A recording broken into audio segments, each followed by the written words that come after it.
There's a black man. We're just gonna pretend like that didn't happen.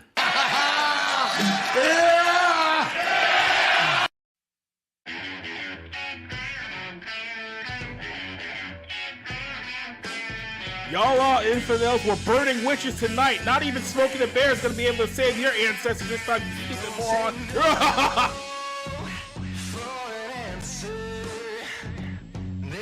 Someone in the comments picked with a band-aid. That was good. I'm sorry, that was fucking good. Anyways.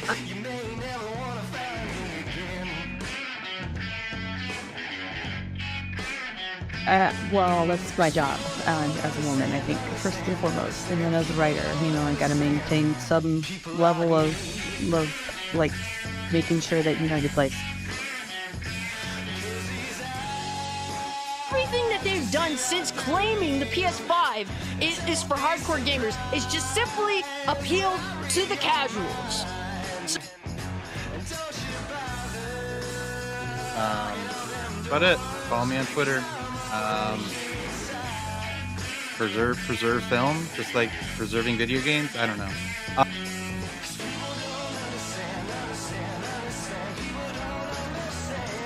Hunter! What's up? In the White House? Seriously? Well, Marvel and what Stan Lee, I think, I don't know if it was genius or laziness. It's like, we'll just put them all in one city. We won't even make up a fictionless and we'll just use new. Here the night, what you got coming up for tomorrow? I'm perfectly sober. Lies. Thank you. Are you home? Do you have children? Must not you be their hope?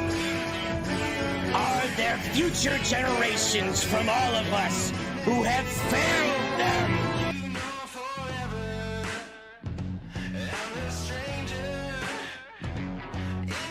And the mom shaming, a term typically used to highlight harsh judgment of birthing people. Fuck these stupid Who wrote this shit? Who wrote this shit? Bro.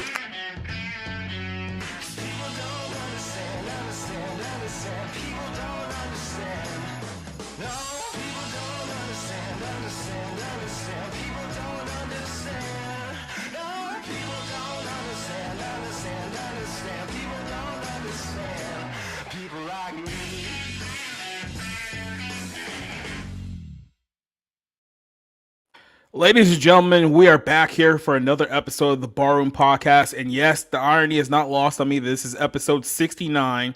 So yes, we're here 69 episodes in, almost to 70. We've been here for quite a while now. And I'm joined here with a couple of one regular, one new guest, and one let's just introduce everyone to the show here. We'll explain everything later here. First off, a good buddy Orange Hat is joining us here tonight. How you doing today, Orange?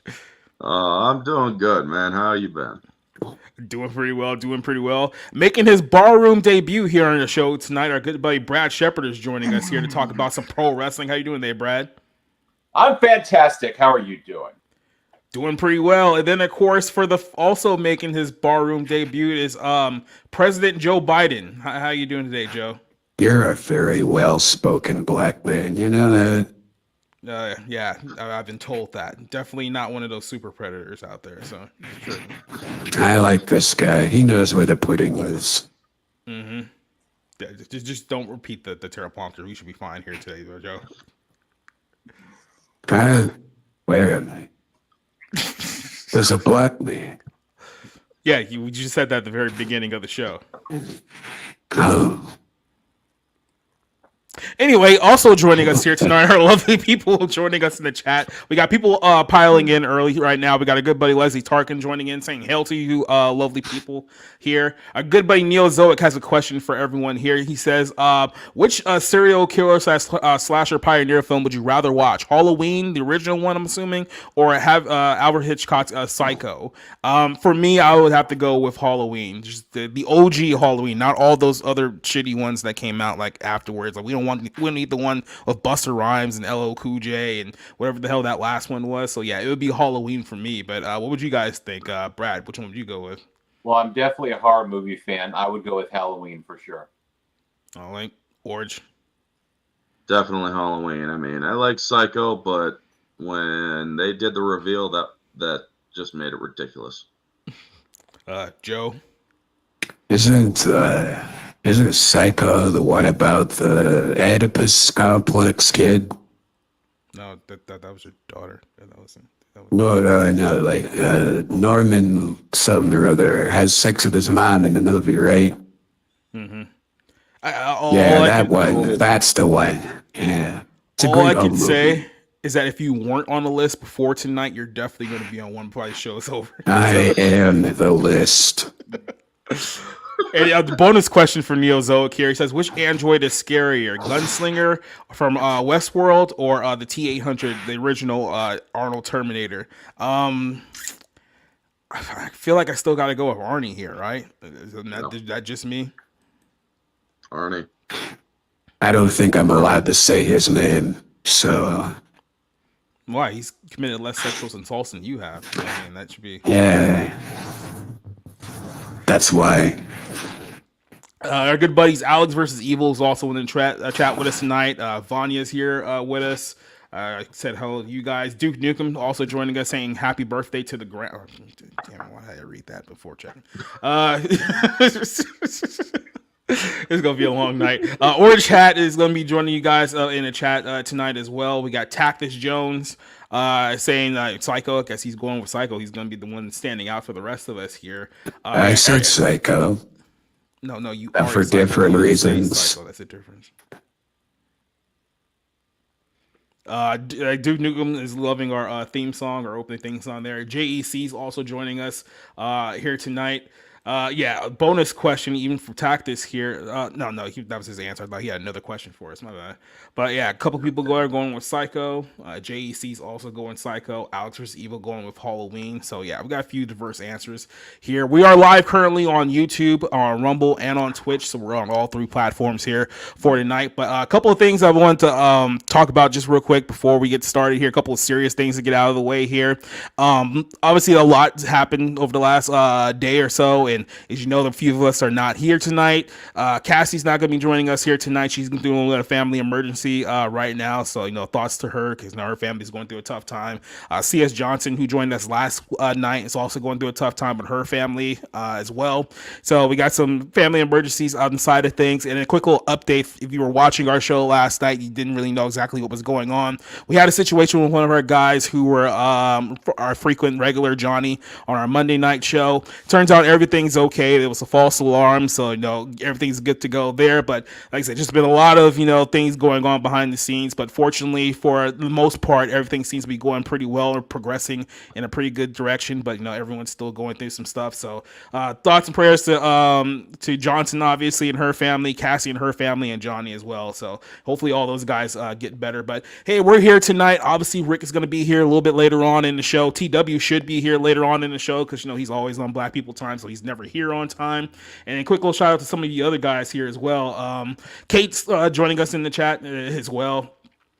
Sigma Chicken also joining us here tonight. Yeah, it's been a couple rough days here for us, but we are here. We're still doing the show, and I guess we should go ahead and just kind of get into it. Brad, the reason why I asked you to come on the show tonight, because as you know, if you're big in the pro wrestling realm right now, there's two big pro wrestling shows happening simultaneously. You have the big NXT show that WWE has super stacked to get everyone involved into watching that show. Then, of course, Tony Khan has decided that he's going to super stack his show because they have to be bumped from Wednesday night because hockey's coming back this week and they lost their TV spot for the week, suppose. So this whole thing's going on with AEW versus NXT, and everyone's making a big deal of it.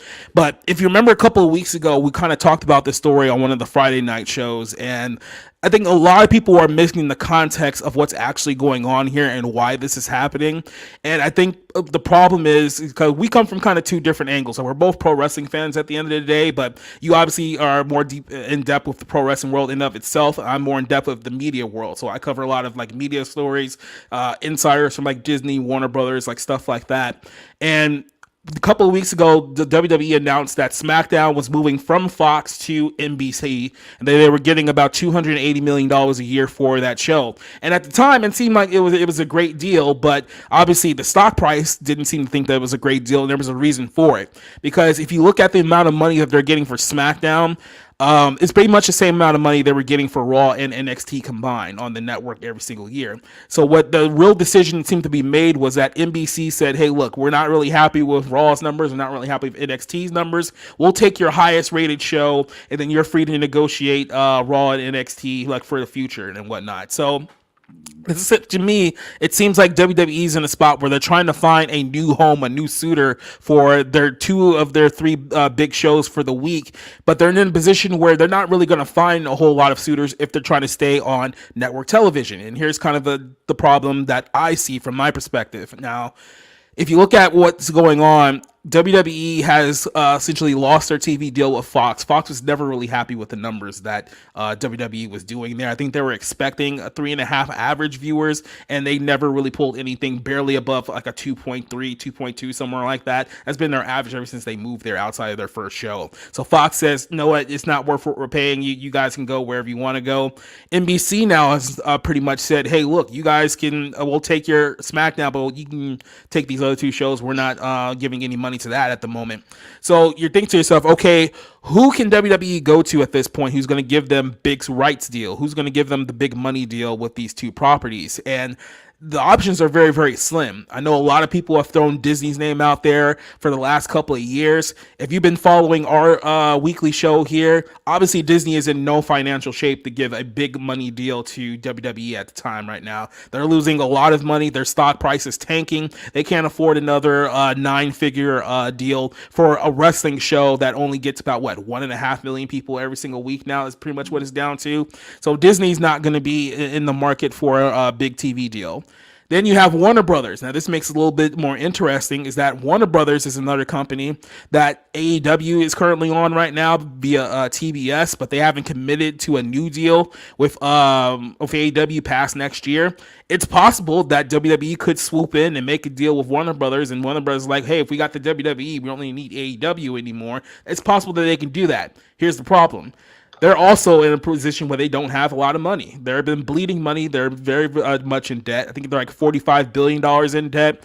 And earlier today, we were talking about the fact that now they're talking about the possibility of NBC Universal buying Warner Brothers in the next couple of years. So that can probably can easily be sold off. So who do you go to at this point? Your only big name media property you have left is Paramount, which could be MTV, VH1, even the Paramount Network, aka formerly Spike TV. That's the only big name company you have at the moment. You're doing on television, and now be considered a step down considering where they were beforehand.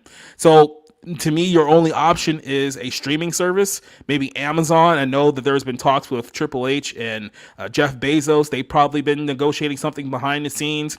Amazon's looking for something in the live streaming, but that's going to be a tough sell with them because they still have their network content on Peacock at the moment. That deal might be changing here soon. So I think the story here that not a lot of people are talking about, because if you're in the wrestling world, if Meltzer is not reporting it, if Sean Ross Sapp is not reporting it, wrestling fans are kind of in the dark about what's actually going on. I think the big story here is that WWE has two shows they need to sell in order to keep their investors happy, and their options are very, very limited here. So I just wanted to bring you on and kind of talk about this subject. And do you kind of agree with the stance that I'm taking here, that they're kind of out of options, or they're very, very limited on options? So this could be a problem here in a couple of years, or what have you heard regarding any kind of TV deals with the WWE in Pacific, with any potential landing spots that they could have here? Yeah, I generally do agree with what you're saying. I mean, I do think Amazon is an ideal option for them if they can make it work. But you're right, streaming is certainly got to be a consideration at this point. You know, it's very interesting to watch Fox, and Fox was not interested in renewing SmackDown. Yeah. Because WWE wanted too much money, frankly. They weren't going to pay it. They had an expectation of higher viewership and didn't get that. And so you had USA Network interested in doing business. They've done business with WWE forever. But to your point, they said, hey, we want to take the highest viewership show and go with that. And it seemed like, yeah, you know, maybe if NXT and Raw work out at a cheaper price, maybe we can make that work. But if not, then we can let it go elsewhere. So that's a very interesting thing right now because they are in limbo as far as where they'll go. Raw is in that 1.5-ish million viewership. NXT is somewhere in the ballpark of 600,000 to 800,000, depending. Yeah. So again, you're looking, where can you go? Could you go to Warner Brothers, right? Could you steal out from under AEW and potentially they have that HBO Max streaming option with that. But you're right. It's not as ideal as they would want you to believe. I mean, I do think the deal for SmackDown USA was perfectly fine. But I think we're also potentially seeing that WWE as a product is kind of capping out in the TV market. Mm-hmm. They've gotten really high compensation from these networks, and we're seeing them kind of hit that ceiling of how high they can go as a pro wrestling product on TV. So it's going to be really interesting to see what happens with Raw and NXT. And NXT, I think, is just very much, it's kind of like a half pregnant show. They claim it's developmental, but, they have main roster people in there. And they've done that a lot lately. And I think we even have talked about this, but, this is for them to boost viewership, to make it look a little sweeter to networks, right? Mm-hmm. So they've struggled with maybe 600,000 viewership every week for quite a while. They started putting their main roster Raw and SmackDown folks on the show to boost viewership. They've done that a little bit in that 100,000 to 200,000 range. And so the idea is, hey, let's boost the ratings a little bit so networks will be interested. But truthfully, I'm not sure how much that's going to do. So I think they're in a very interesting situation. You have the public relations aspect. If they do take a deal that's lower than market expectations, how are they going to make that look good? So SmackDown's fine. They're drawing 2.2 million an episode pretty much in viewership. And my question there is, does, USA Network understand they're in less homes, right? So you're not going to have a 2.2 million viewership audience on USA Network. It's going to be lower. So that whole dynamic is going to be interesting. But yes, I do generally agree.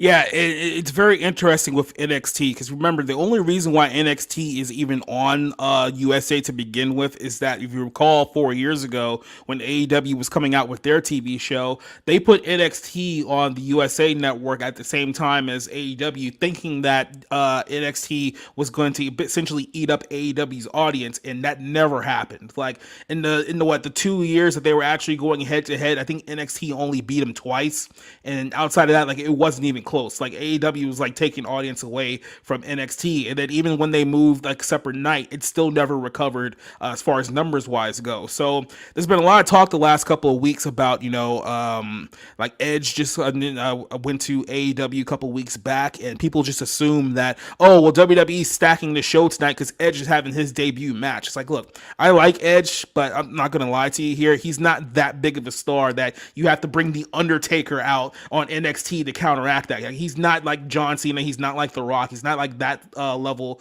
of superstar. So there's got to be something bigger going on here. And for the last few weeks, as you mentioned here, they've been putting all the main roster guys on essentially NXT to kind of boost the viewership of that show, which tells me that there's something going on behind the scenes. And I think if NXT is in fact in a position where they're trying to negotiate a TV rights deal with another network, or maybe trying to renegotiate with USA, they got to boost the viewership of that show, because you're talking about a show, like you said, gets 600,000 viewers normally up until like the last couple of weeks here. It's not a very highly viewed show. And when you have like a show like AEW, which is averaging about 200,000 more viewers than that, and they're only getting about 40 something in between that every other year, you can't go in there and be like, oh, we want more money than that show. It's like, well, this show's putting out better numbers than you, so where are you in any position to even ask for more money if that's the case? I think WWE realizes that over the last few years they've rode this wave of massive TV deal rights back when Trump was still president, and here we are a few years later, and financially we're not doing as well because the guy down there right below you there is running the country and things aren't going very well. For you. Yeah, for everyone. For I mean, making that Can right I ask you fellas a question? It's just a two-man team thing. Go ahead. So, you remember that fucker Carlson fella there? So the Fox News? Yeah, that. Yeah. So what's to say that the X and NXT doesn't get a heck of a lot bigger here, and they're trying to make it look good for that blown up car fella, the fella with the cars that light on fire there, Elo, yeah, that Elo guy.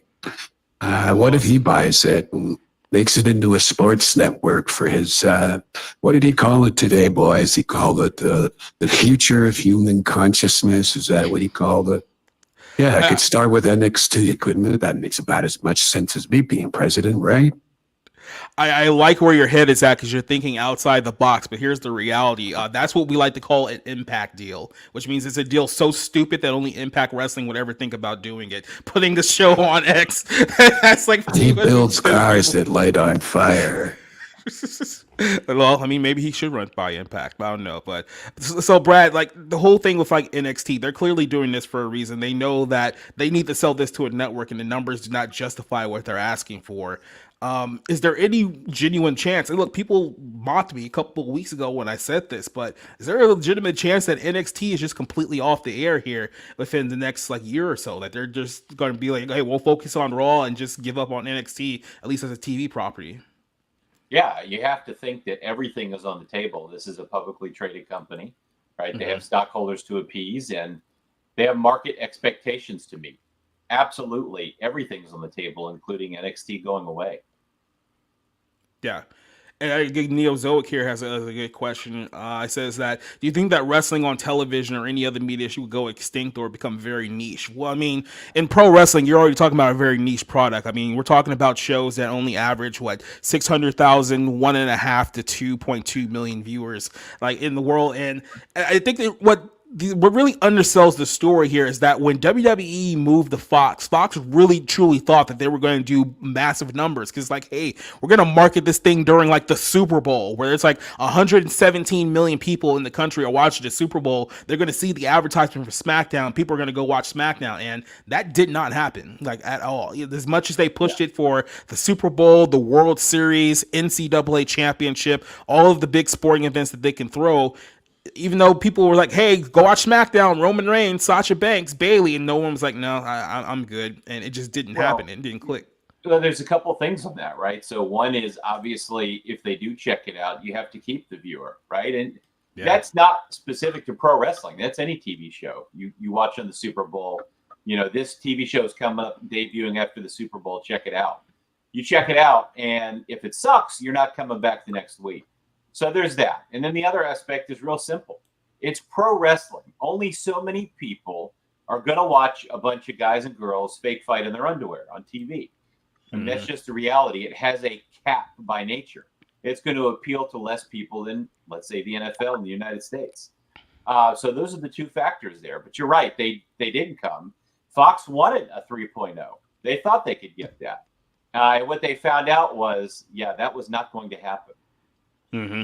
And remember, there was a lot of marks in the Fox executive board at the time who were big pro wrestling fans. I think to myself, how big of a mark do you have to be to legitimately believe that this show was going to do 3 or 4 million people? It's like you have to have, if you're that big of a mark of the show, you've had to have seen the numbers that they were doing on USA before they had meant to Fox the first time around. Those numbers were nowhere close to what you were asking for, and you gave SmackDown or WWE $1 billion over 5 years to host that show, thinking that it was going to do gangbusters, and you only accomplished half of what you were expecting. Outside of that very first show they did in LA, where they brought in like Tyson Fury and The Rock and Cain Velasquez, I think that one did 4 million. They never came close to doing that number again. Like it was bottomed out very, very quickly. Well, my favorite part was watching the Fox pregame shows where they'd have to like promote WWE, and they basically fucking clown on it. It's like,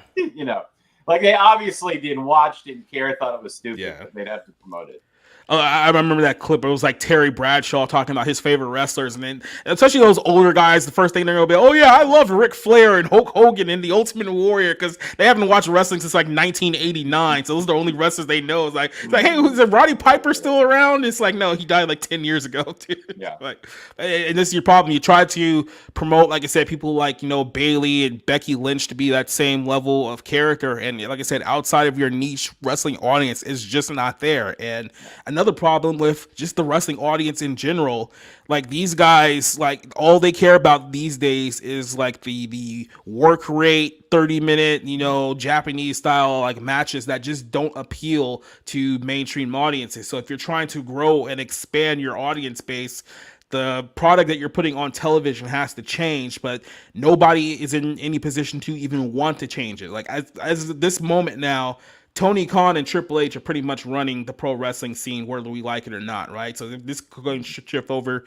to our next conversation here is about just kind of the current state of WWE and AEW in general, because now that the merger has been done with the UFC and Endeavor, it seems like Triple H has now taken complete control of the creative aspect of WWE now, which means that this is what I feared was going to happen last year when they made this announcement, that he was going to waste time and spend his time trying to resurrect his vision of NXT from 5 years ago, which means that all the guys who he brought over to NXT, like Nakamura and Gargano and all these other guys, he would try to prop them up on the main roster, thinking that under his booking on the main roster that these guys would be a success, and that hasn't exactly happened. And then on the flip side, you have Tony Khan, who's a man-child who may or may not have a drug problem, can't confirm, can't deny either, but and then he's going completely off the rails because he's just looking at what WWE is doing and making panic moves, and I can't see how anyone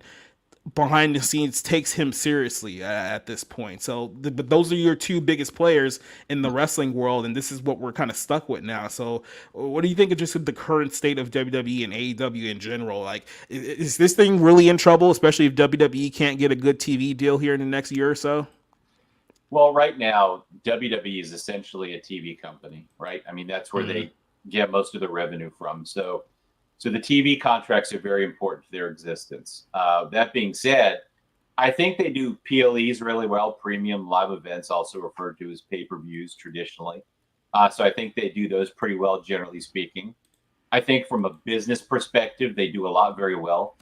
But the weekly TV, the TV shows themselves are just not very good. And again, you're talking from a competition perspective. You're a TV viewer. Your competition is, if you're WWE, is not just an AEW. It's everything on primetime TV, because we all have a choice of what we want to watch. And it could be wrestling. It could be drama series on primetime network TV. And a lot of primetime TV is better than WWE right now, or anything in pro wrestling, because it's missing the stories and the characters and the unpredictable elements that made wrestling fun in different eras in the past. So you've got Noseman Paul, as I call him, Paul Levesque, Triple H, whatever you want to call him. And that triggers people when I say that, by the way, when I call him Noseman Paul. His nose is fucking massive, if you haven't seen it. And it's been like that forever. His nose gets to the arena 10 minutes before the rest of his body does. Yeah. That's okay. We don't discriminate against big noses, but the guy's creative vision is not very good. He's, again, the Monday Night Raw is an NXT experiment on USA. I mean, it's just, he puts in these little indie flippers, the Johnny Gargagnis, the Tomato Ciampas, these goofs, and nobody wants to watch him. You got Tommaso Ciampa. He's got the lowest rated segment of Raw ever.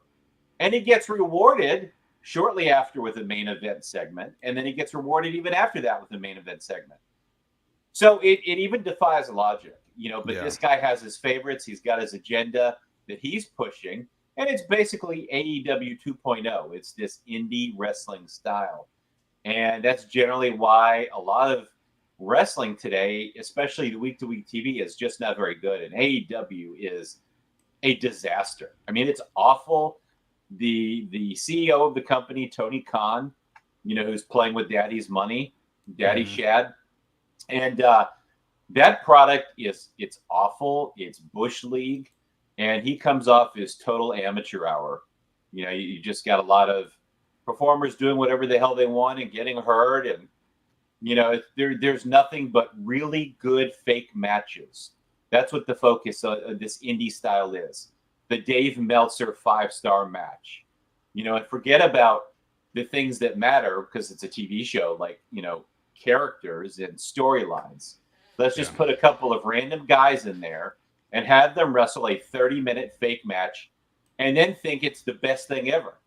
And that's kind of what we're dealing with today. And that's my frustration as someone who has been a lifelong wrestling fan, you know, in living through some of these really good times in wrestling. And now, hey, look, these guys are in great shape. A lot of them, they're athletic, but it's just not there. The TV element it's extremely boring and predictable and formulaic. And that's what it's been now. This is what it's devolved into here. It's just like format wrestling, this idea of indie dream matches based on matches that we've watched in Japan on like Daily Motion, because they're definitely not on YouTube. So you got to go to like some kind of obscure secondary site to watch like any of this stuff. And it's kind of sad. This is essentially where we're going now. Like I said, Vince McMahon is pretty much out of the picture, at least creatively at this point in time. So you're basically just running with essentially a bunch of marks here. So Orange Hat, I just want to ask you here a couple questions here, because you're kind of the outsider here to this whole perspective here. I know you have a somewhat past with like wrestling, but you haven't watched it in the last good bit of years, just put it that way.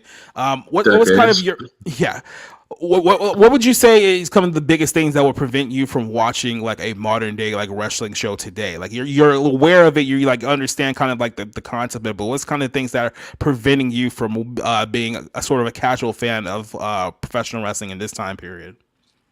It lost its appeal. When I was younger, I was watching it pretty much religiously, and then it just started getting into all the lives of these backstage and all this shit. It's like, I want to see the people get in the fucking ring, beat the hell out of each other, and that's it. Then they started doing all this hoopla and drama, and it's like, if I want drama, I'll watch a freaking soap opera. I want to watch wrestling. That's why it's called wrestling. I mean, that's honestly, to me, why a lot of people have actually stopped watching it. It's like, it's no longer about wrestling. It's simply just about a bunch of people just bitching about this or that, the inner politics of the business. And it's like, look, I just want to see these guys beat the hell out of each other. I never cared about anything other than that. But then again, that was when I was younger and a teenager and shit. I mean, the last stuff that I watched from wrestling was literally Stone Cold Steve Austin getting 50% of WWF because the ladies turned over their shares to him. Yeah. And that was it. I mean, that was also like an uncensored middle finger, and it was fun. And you also, that was when it was starting to lose my appeal, because they kept on going behind the stage and whatnot. And I'm like, but just get on with a fight, you know? So it's interesting that you have that perspective, because like when you look back at during that time period, you're talking about pretty much like the late 90s, 2000s, which was the Attitude Era, when a lot of people were watching it. I think the reason that whole thing took off was because, like I said, they focused a lot more on the character and the story aspect of wrestling rather than the matches. Because there's obviously, you talked about like Stone Cold Steve Austin. Like, obviously Austin was like the biggest star like in the late 90s, like what's at that point, and everyone loved the whole bit with like him and Vince McMahon, and it was, we had to tune in this week to see like what they were going to do, and that was kind of the thing that pulled a lot of people during that time period. And of course, and the supplement that, you also had a lot of great characters and personalities that people adopted with the show as well, which kept them entertained and kept them pursuing the show. Then after a while, once all of those big name guys kind of left, I think it was like 2003, where it was like, Rock had left, Austin that left, Goldberg was on his way out, Brock Lesnar was on his way out. All these bigger, larger than life personalities kind of shifted away. They're like, okay, well, we can't really rely on big names anymore because they're all gone. So let's kind of go back to that, that early 90s, like 80s style of we're just going to have like, matches, and we're going to try to have some sense of like personality, but the guys that they were putting up there didn't really like pan out as well as they thought they would. So I think they kind of lost people definitely towards that period where pro wrestling was going down and MMA was going up, and I don't think they've ever really made up the difference since then. And over the last few years, especially the last 5 so years, those numbers have only gone down and down, like worse. Like we're talking about Raw doing like 1.5 million people now. They were doing 3 about 5 years ago, so they even lost half of the audience that they've had 5 years ago. So even people now who are still somewhat in tune with wrestling are finding ways to essentially not watch. And Brad, I want to ask you this question here, because this is a big debate that a lot of people are having. A lot of people like Eli Drake, LA Knight, and he's a big guy. He's pretty much, you can argue he's the most over guy on the company right now. And a lot of people are like, okay, well, this guy needs to be like the next big star. He's your next guy. And there seems to be a disconnect in the locker room, or not the locker room, but with management, about whether he is that next big guy or if he's just in the way who are the guys that Triple H wants to push. Because over the last few weeks, we've heard Kevin Nash publicly burying LA Knight, saying, no, he's just a ripoff of Steve Austin. He's just a ripoff of The Rock. And that he's claiming that he's having these personal conversations with Triple H, who's running the show, who's seemingly agreeing with him. So you have this instance here where you have one guy that's getting the biggest reactions of anyone on the show because he reminds them a lot of the type of wrestling that they used to like. But when you're kind of focused on, well, we need to get over guys like Gargano and guys like Gunter and guys like Rhodes, who are not nearly as over as LA Knight is, this is another big problem that you're going to have here when you start going against directly what the audience wants. You talked about it just a few minutes ago.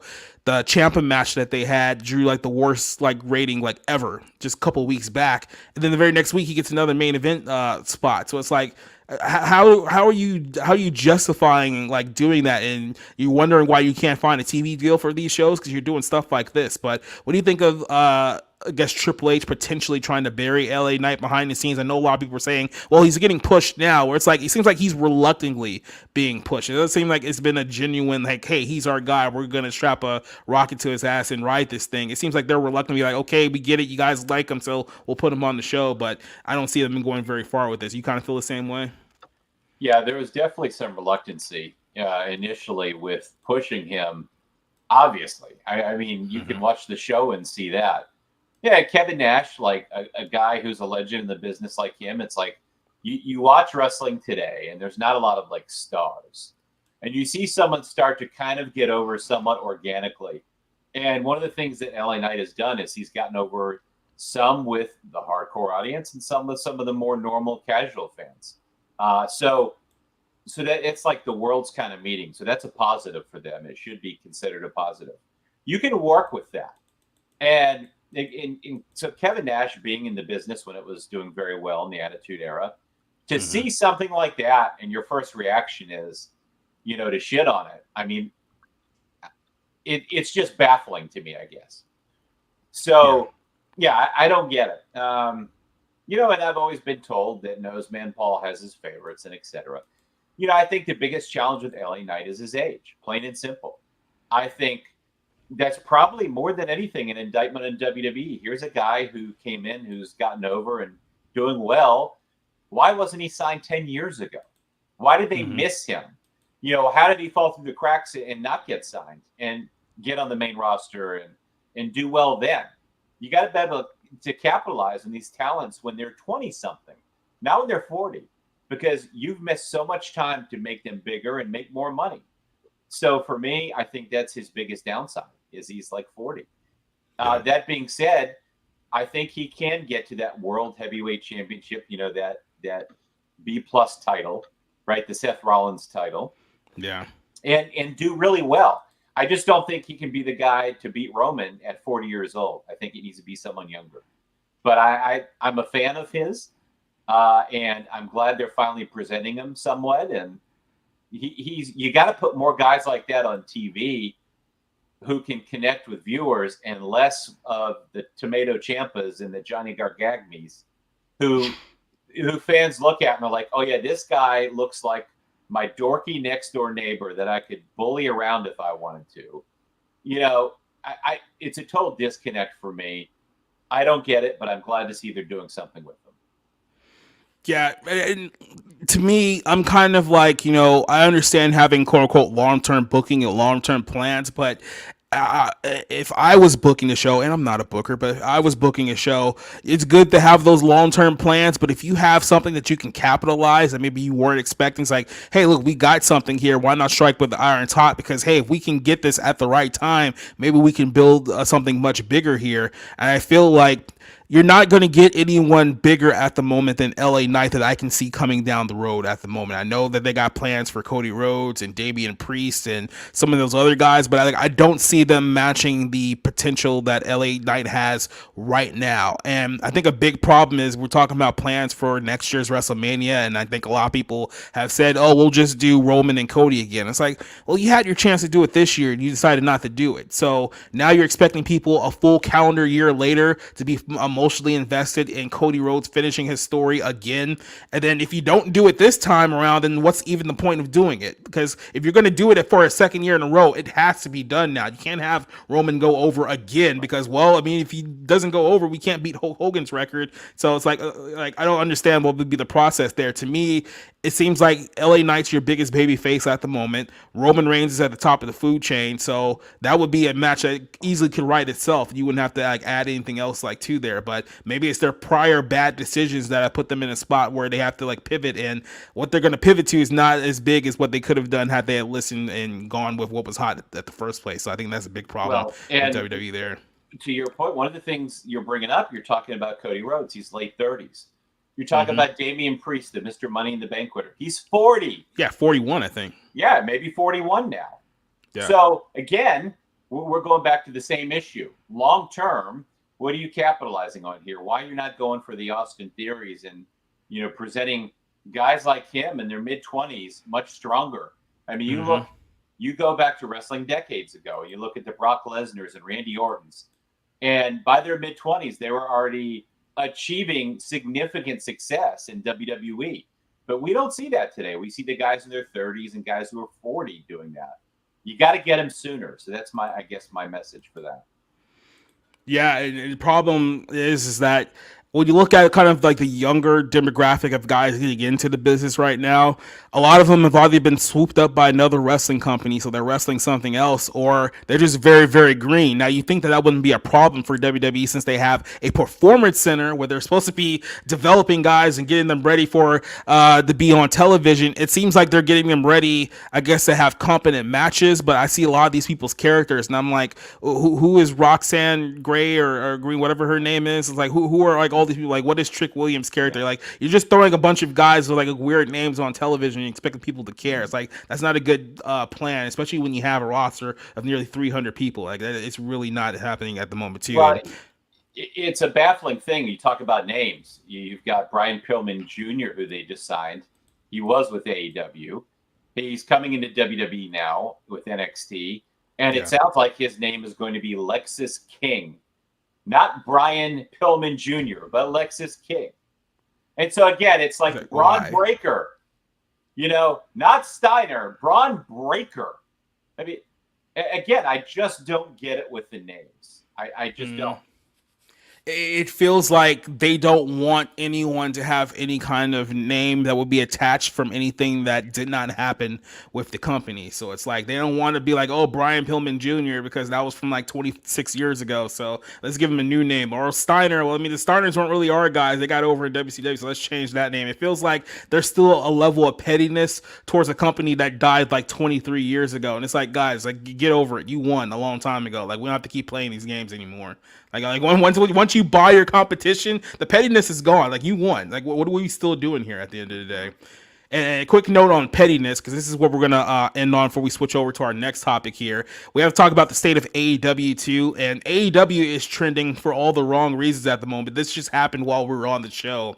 I know you guys know of MJF. He's the current AEW champion. He's Jewish, obviously, and of course there's been a big thing with Israel and Palestine, and we're not going to talk about it here on that show. We'll save that one for a couple of weeks, but this picture is going live because apparently on their Dynamite show they had Juice Robinson with a roll of quarters with MJF's last name on there, which is obviously a reference to Jews who are very, very in tune with money. And clearly this is not going over very well on social media with people who are like, dude, you picked this week of all weeks to make that kind of reference on television. So Tony Khan is the guy who's been going after people all day on social media, talking about watch my show, don't watch the bald assholes and stuff like that. And then here's another thing that kills me. Your audience is a bunch of social justice warriors who are going to be butthurt about stuff like this, and you do it anyway. It's like, it feels like the inmates are running the asylum even worse than AEW. And then you got Edge just moving over there. And look, Edge has to be doing it for the money at this point. I don't see any other reason why he would be going over there. But hey, if he wants to make a bunch of money before he retires, good on him. But dude, what is going on at AEW? I don't see them, honestly, especially if WWE swoops in and steals their television deal here in the next couple of years. I don't see this ending very well for AEW in the next 12 months. No, the inmates are running the asylum for sure. I mean, Tony Khan has no control over his product, over the roster, the wrestlers. They don't respect him. I mean, they want his money. They know he's a money mark, right? So they're going to appease him. They're going to do the big hugs when they sign with him and he brings them to that fake news wrestling media scrum where they all clap and mark out for him when he comes out. Yeah, I mean, he doesn't actually have control of these guys at all, and they're manipulating him, and he doesn't realize it because he really is a mark. He's a fanboy. Mm-hmm. I mean, he can't be that way. It just real quick before you continue there, it's like he hasn't even attempted to exercise his authority in any way, shape, or form since this whole thing started. Like, there's a couple of instances here where he could just put his foot down and said, okay, guys, we got to clean this up. We can't be going on like this. I'm going to start acting like a boss now. It's like, we got to reel this in, because if I let this go on, this is obviously going to be detrimental to our locker room here. But he hasn't done that. He's just continued to be like, oh, this is my plaything, and it hasn't helped him at all. Well, no. I mean, this is a guy I truly believe if he didn't have daddy's money, he'd be doing what everyone else generally is doing in society. He'd be working an average wage job, and he'd be a nobody. Mm-hmm. This is a guy, he's not some successful businessman. He's been given stuff by his really fucking rich father. Good for him. But that doesn't make him a competent CEO. That doesn't mean he can run a good business. That doesn't mean he can lead people, especially wrestlers who are more of that type A personality or alpha male. I mean, that's not Tony. So, yeah, they absolutely take advantage of that in him and are willing to take his money and say whatever, kiss his ass. But they're going to do what they want. I mean, it is very much, it's a Bush League operation. It really is. And it shows. Yeah, and like I said, they're in the position where it's going to get worse before it gets better. And look, they got enough veterans in that locker room that you think that someone would pull these guys aside and be like, hey, we can't do this. Like, you would think just in the mindset that, hey, look, we got a gravy train going here. Let's not screw this up. That, maybe that'll be their motivation alone. But I don't see this happening. I think this whole thing is going to fall apart. I think a lot of dominoes are going to fall in the pro wrestling world here in the next couple of years. I think a lot of people are kind of like looking with blinders on, thinking that the money change is going to keep coming in, and whether it's going to be from the networks or whether it's going to be within the company itself, everyone's going to get a hard dose of reality here in the next few months. It's going to be pretty glorious to watch here. So, any final thoughts kind of just on the AEW WWE talk before we jump over to another topic here? Well, it's funny. We're talking about this Tuesday night war going on as we're broadcasting live here. It's ongoing. And at the end of the day, you're talking about two shows that combined will do less than 2 million viewers, probably, right? Yeah. So again, war, when you're talking about those kind of ratings, it's more like a heated verbal conflict. Yeah. But versus like like I said, during the Attitude Era, you had over 10 million people watching wrestling every single week during the time where Monday Night Football was still a thing at that time period, and they were still getting 10 million a piece. And now we're arguing about two shows combined getting like less than 2 million. Like, this is how much we've fallen, and somehow people have convinced themselves that, oh no, the times are just as good as they were 25 years ago. It's like, good luck with that. Good luck selling anyone on that. It ain't happening in reality. So I want to hop over to another topic. This is about something that we can all relate to here. It's sports, and I guess we can jump in Rick here, but no one really cares about what Rick has to say. He's doing funny, but not about sports. Yeah, it's definitely not, because we don't want to hear anything about the Packers and Gabe. No one wants to hear anything about that. But let's talk about ESPN, because we talk about people who just don't get the picture, just don't get the idea here. We've been telling ESPN for years, at least 15 years now, that, hey, just stick to the sports. When people were watching ESPN back in the day, it was like, hey, look, I just want to watch football, basketball, hockey, baseball, golf, whatever the case may be. I'll watch bowling if I have to. I don't care for anyone's political opinion. If I want MSNBC or CNN or Fox News, I'll watch those networks. That's not what these networks are for.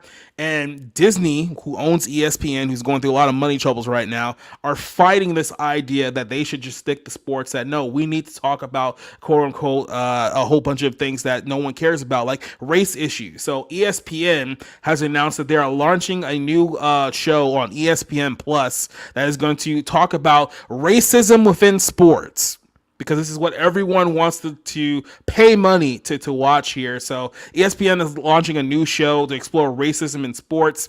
Even its network's owner Disney has pledged to tone down the hard far left drive in the culture wars. Apparently that's not happening here.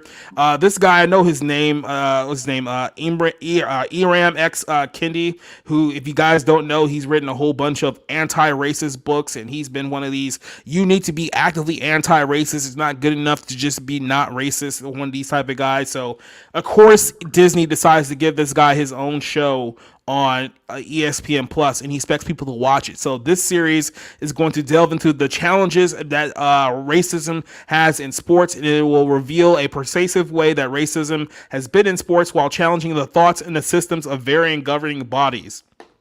I hope that people are able to I hope that people are able through this series to not just see their favorite athletes, but also see the lingering challenges of racism in sports and society, because that's what you watch a football game for. That's what you watch football games for now. It's like, oh, the Chiefs just scored a touchdown. Let's focus on the end of racism sign that we have in the end zone here, because we basically turned this whole thing into a pro wrestling clown show.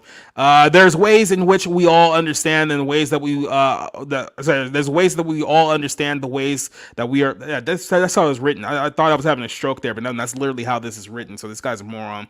Well, we understand racism and operating. There are ways in which we don't. The new series is going to come more than 1 month after Bob Iger promised to begin to pull back on radical leftism and entertainment giant, which is ESPN. There's talks about Disney selling ESPN because they're so hard up on money issues at the moment. This is how bad things are over there. I know they had the big news about one of their investors trying to start a war within the stockholders. So nothing's going good for Disney. This news is not helping. And then Orange Hat also brought up this story here. We're talking about the NHL saying that they're going to end their Pride tapings for their gay-themed nights, the gay-themed warm-up jerseys, because you have a lot of foreign players, mostly Russian, who are playing in the NHL. They refuse to wear the Pride colors. They refuse to wear the Pride tape because they know that they don't want to be associated with anything like this. And I think there's a new law in Russia that you can't promote stuff like this if you're a citizen of the country, or you can be brought up on charges. So they obviously, Russia is putting a full stop to this, and it's affecting the NHL. The NHL had a number of players last year saying that we're not going to wear this.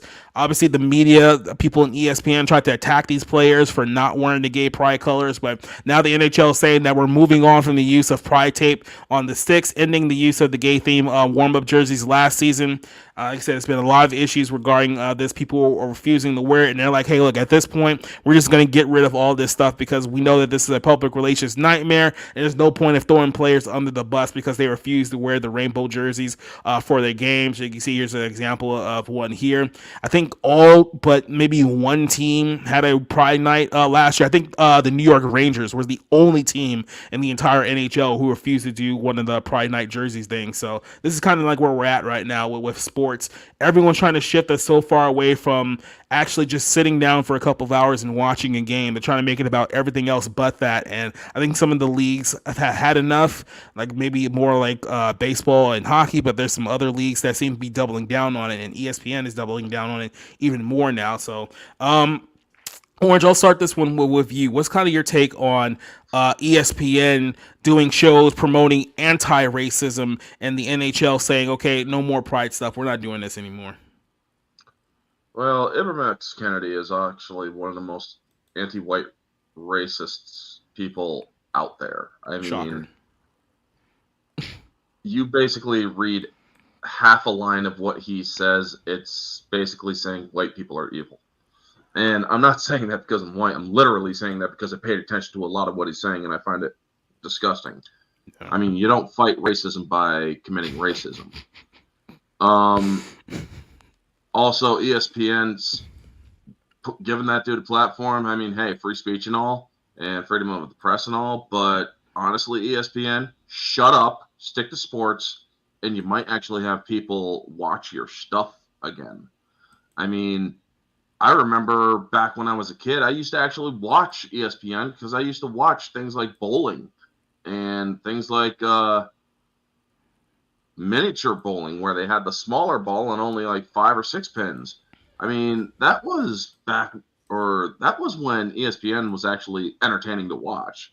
Nowadays, I haven't watched ESPN in like 10 or 15 years. But as for the NHL and getting rid of the LGBTQ thing, it's not just the LGBTQ stuff that they're getting rid of.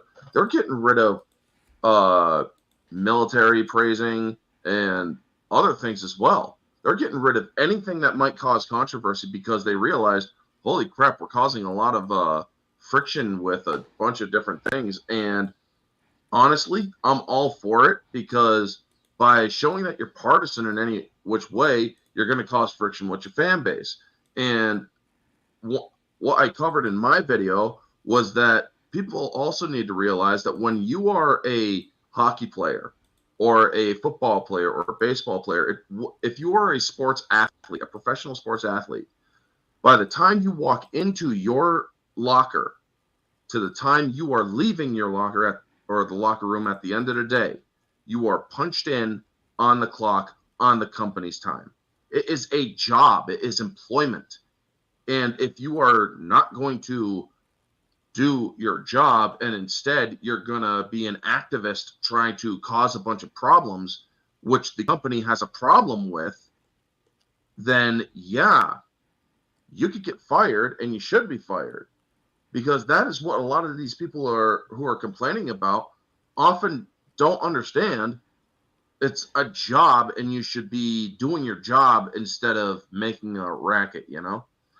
So when it comes to wiping out the LGBTQ pride tape for their sticks and their gloves and shit, I'm all for it, because it's not just that they're getting rid of that, it's they're getting rid of anything that might cause controversy. And that is basically a more substantial way of doing business. I mean, yes, you can support all of these things. Nobody is saying you can't. However, do it on your own personal time. Yeah. Because when you are clocked in, you're on the company's time, and you are a representative of that company.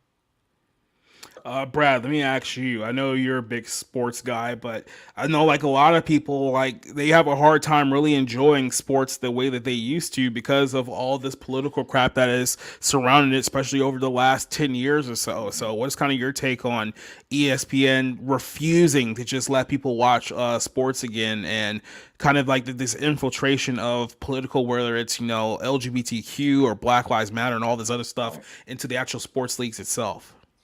Well, I don't like it, obviously. I mean, I think it sucks. And sports is supposed to be a commonality. It's supposed to be something that can bring people from different backgrounds together for one cause. I mean, that's what sports does, whether it's, you know, a high school level or a pro level, college level, doesn't matter. But you make it divisive when you bring in these social agendas. Why do we need pride tape on, I mean, a hockey stick is a hockey stick. People want to watch hockey. They don't want to be brainwashed with propaganda with social agendas, and frankly, it's insulting to, for example, gay and lesbian people as well. Like, do we assume just because you like to suck dick that you want pride tape on your hockey stick when you play? Or are you just a normal person who wants to play hockey?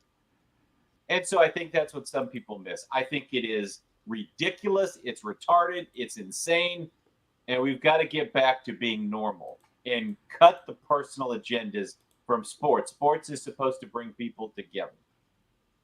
Most of the people that are part of the LGBT community that I know are actually very much against all of this crap that they're doing, because it's like, look, we just want to live. We have that right. We are doing that. We don't feel the need to overtly announce ourselves or have ourselves expressed. We're just people. Yeah. And a couple other people were yelling at them. It's like, well, you're harming our movement. It's like, no, we're really not, because you're actually doing it by trying to force everybody else to accept you, even though you've been accepted for a long time now. Go ahead, Rick. What do you think of this?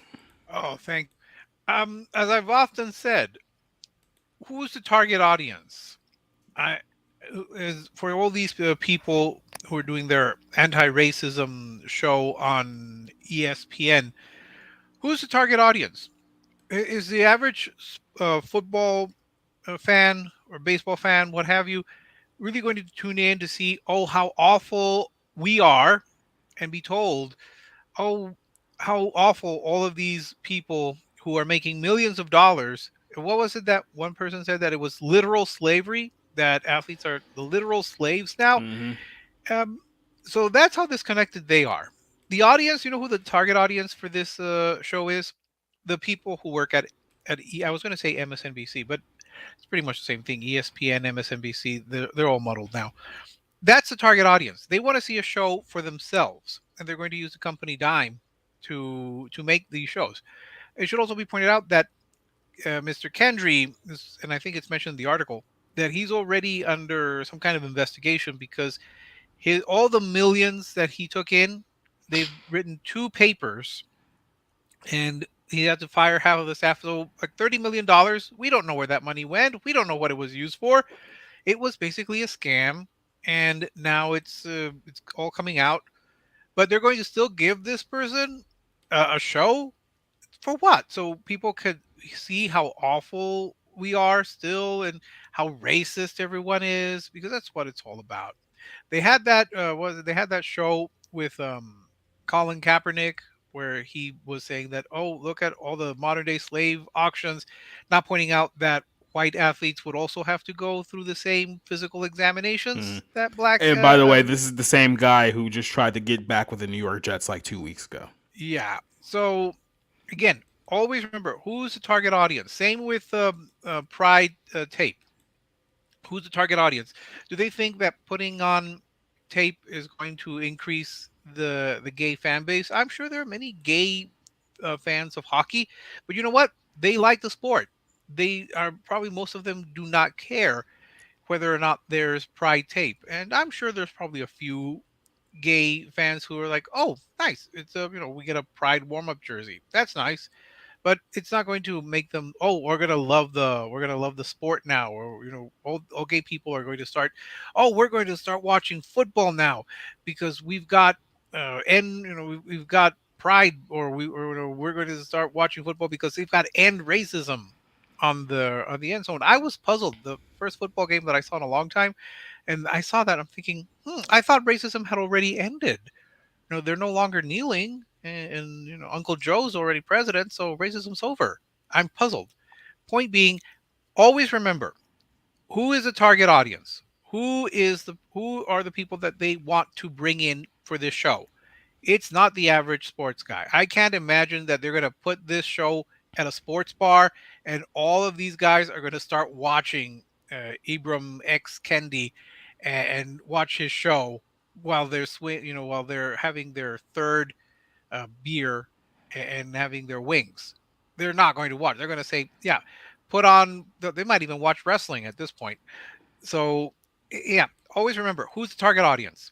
That's a question that all of these makers should ask themselves. Yeah, it's definitely not sports fans, because sports fans are the ones constantly telling you that we don't want this. But you're essentially giving people what you want to give them rather than what they actually want. And then you wonder why you lose billions of dollars in market value and stock price and ratings and all this other stuff that's going on with Disney behind the scenes. So just in case you guys haven't really been following the trend here, I don't think that Disney's in any position to offer Raw or NXT billions of dollars based on the decisions that they've been making behind the scenes with a lot of these properties right now. And Cassie, obviously a suffering Jets fan, says that Kaepernick ain't playing for the Jets even if he sucks off Joe Namath for talent. So there you go. Well, yeah, if look, he were drunk, maybe. Joe Namath will do anything when he's drunk. I mean, I think Joe Namath is still into broads even when he is drunk. So, I mean, I don't know if that's going to work one way or another. He has to drink a lot of Hennessy and whiskey in order to get that down. I don't think that's going to work. But yeah, so look, there's this whole thing with like the ESPN deal. It's just more of them trying to pander and find a way to be like, what other avenue can we use to promote our stuff and then have plausible deniability behind it? Because this is the reason why they did this on ESPN Plus, because then they can say, oh well, we're not promoting it on our main networks, the television ones like ESPN, ESPN2, but you're still trying to find ways to promote it and get away with it. And look, this show is going to die within a year.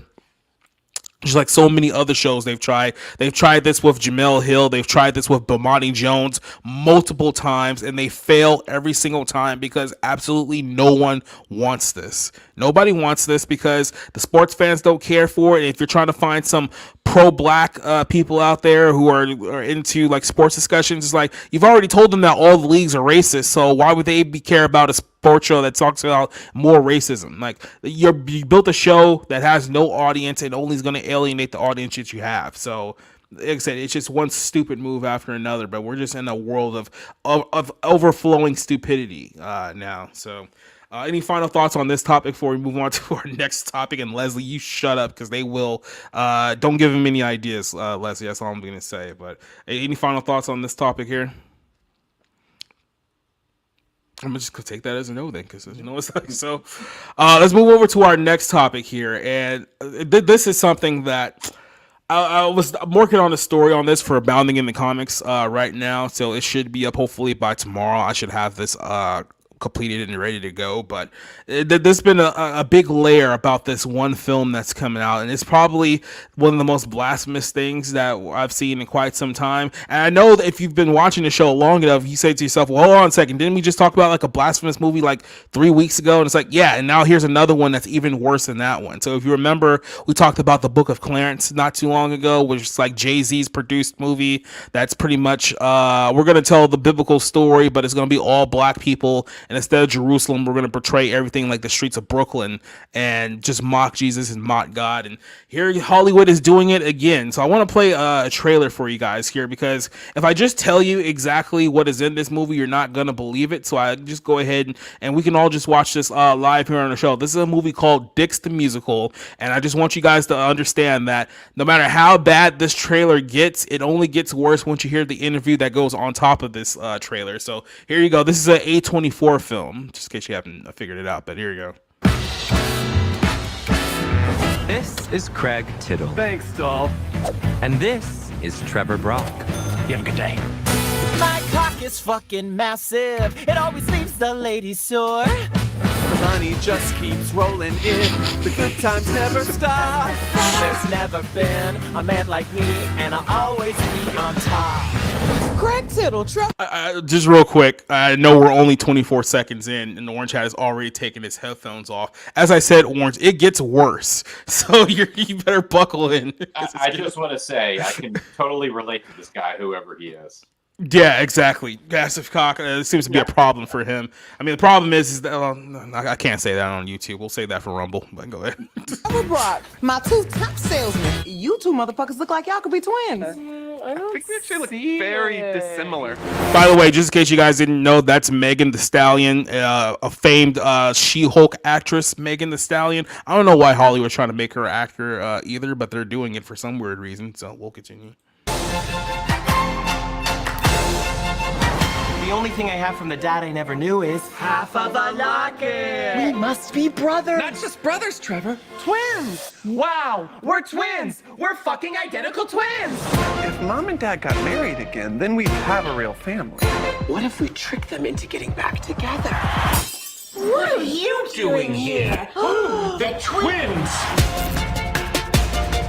Y'all just servants, this is my palace, built it brick by brick. So get in the line, drop on your knees and suck my fucking dick. Should I open another bottle? I know it's our second, but we're not Baptists. Should we drown them in the bathtub in the old-fashioned way? Y'all fucked up. I'm gay. Queer as a $3 bill and just as thin. Life's a fucking hand job, and I only play to win. Oh, God.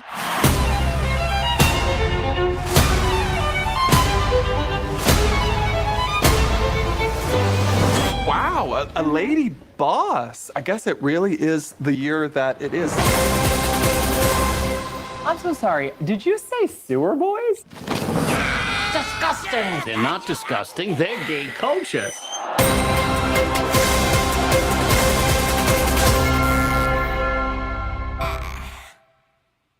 Now, my first reaction to watching that entire trailer What are you, was retarded? So I know you're not retarded, but what are you, Down syndrome? yeah, that would be my first reaction, and then my second reaction would be.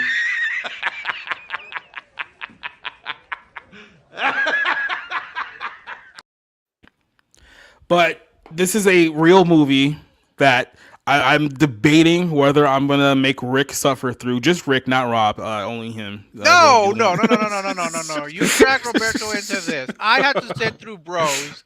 I have paid my dues. All right.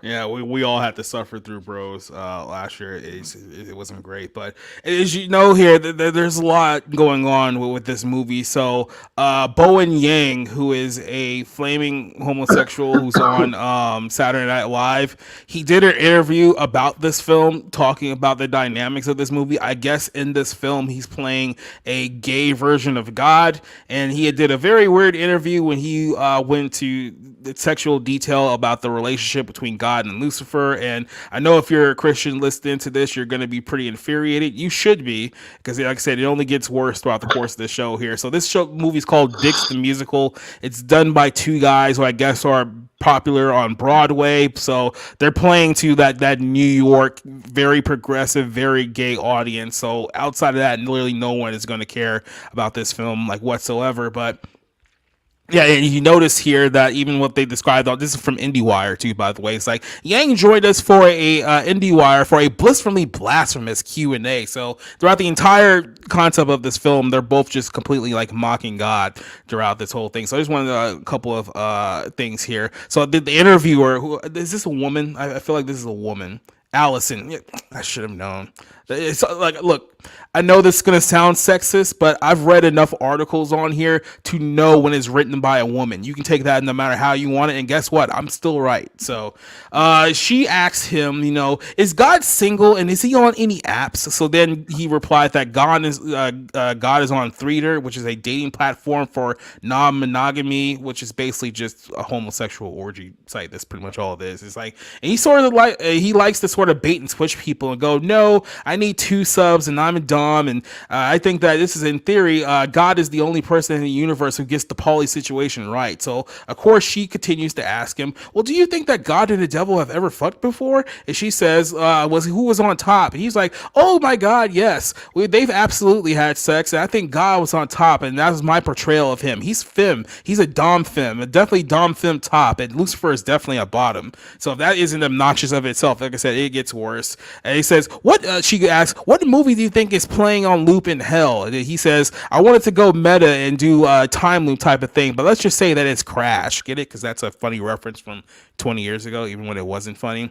So the whole thing is just this overly homosexual man and this extremely obnoxious IndieWire. I'm pretty sure she's a white woman. Her name's Allison, for Christ's sakes. And they're just going on blaspheming God throughout this entire interview. And this is how they're promoting the film called Dix the Musical, which is about overly flamboyant gay individuals. And I know you guys were literally just making the case that, well, a lot of gay people are against stuff like this. And, well, let's just say that the people who are in part of this movie are definitely not helping their case whatsoever. It really here. So, is sad that Nathan Lane is a part of that film. But then again, he was in Birdcage. Yeah, I'm not surprised whatsoever that he's in it. Just to be completely honest with you, I mean, like I said, they only play up the gay angle and not looking to like anything else outside of that. So I know our people in the chat are absolutely like, "What the hell did I just listen to? What the hell did I just watch?" I'm Brad, so glad I took my ears out. Brad, I'm going to start with you here. I know you're not a big movie guy these days, at least current movies, but is this not a movie that will get you into the theaters? And if so, why not? Mainly the gay sex. Mm-hmm. No, I mean, what a weird interview to talk. Like, who thinks about Jesus and the devil fucking or whatever? Like, this is it's just a very disturbing story, like very weird. And it's just like, it's so wacky, so over the top, so outrageous that I think it's just going to turn a lot of normal people off. That's a nice way to put it, I think. Just real quick, our good buddy Mephisto Movie Reviews, who's in Israel right now, is saying, "Oh my God, I just woke up. Why, Jacob?"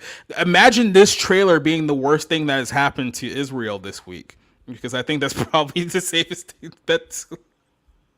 I know, I know. Where's the shotgun? Yeah, Alex vs. Evil has it perfectly lined up here. Is this some poor parody? No, it's an actual Hollywood movie that was, I'm pretty sure, got somewhat of a budget, and it's being released into theaters, and this is what they're portraying to people right now. Orange, I will let you go off. Just keep in mind, we are, in fact, on YouTube. So what was your thoughts on this whole thing? I may not be a super practicing Catholic. However, I do have enough respect that, and this is, we're on YouTube, so I will keep it PG-13. Let's just say that I very strongly do not approve of this, and that Bowen Yang can go suck a wang, and I don't think he has any business talking about anything that the Bible covers. That's all I will say, because I can't say any more legally.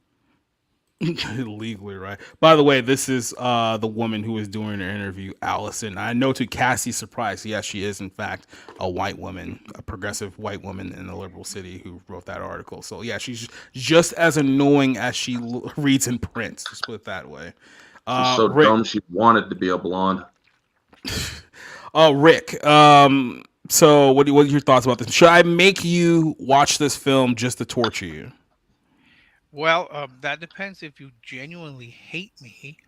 If you literally hate me, but if you do spread the hate around and have Roberto do it, or even if he has to participate through his special means, not in the theater, I'll leave it at that.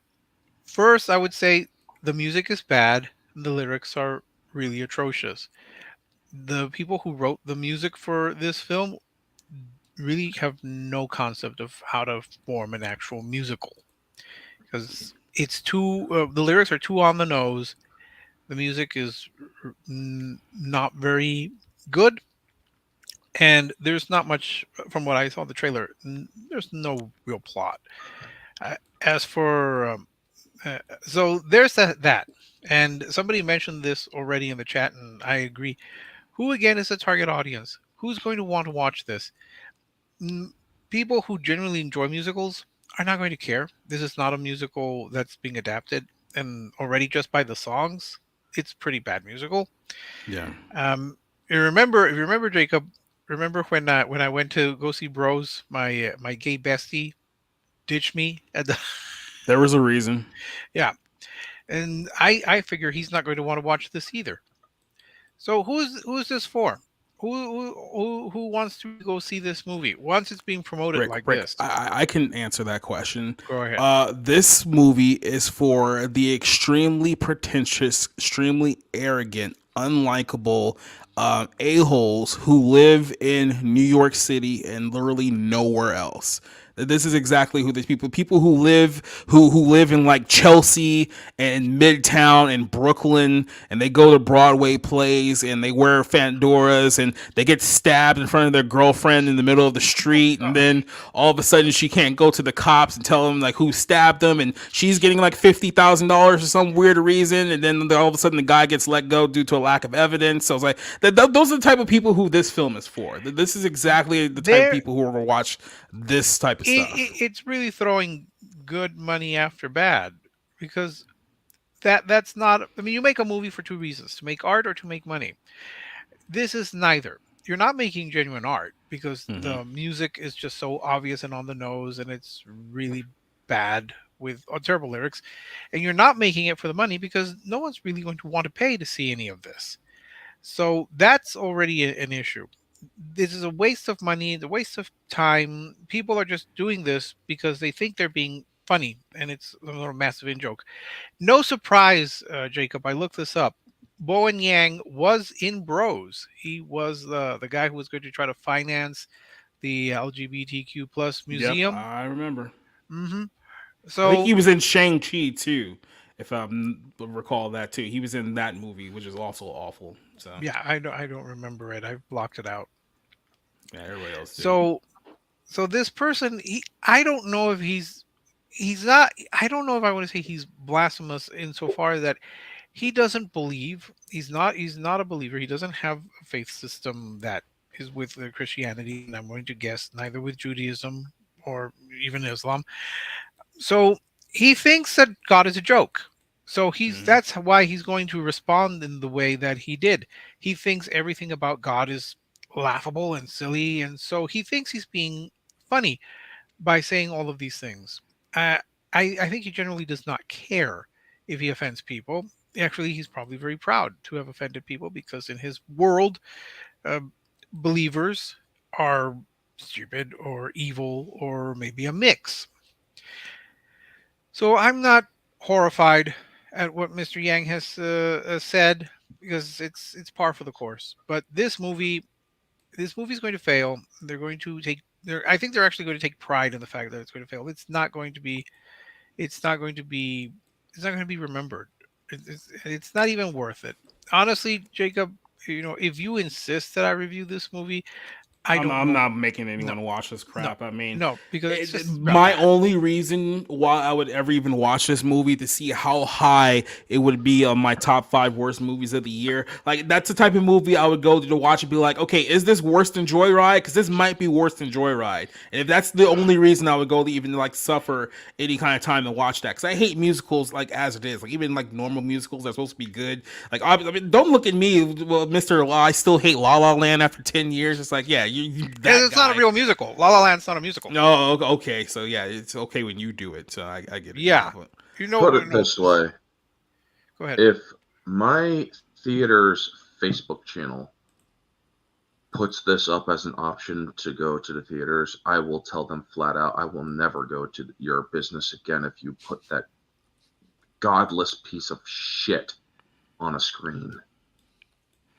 Yeah, and you don't. I mean, like I said, there's so many things that I could say right now, but we can't say it because we're here on YouTube and we know how.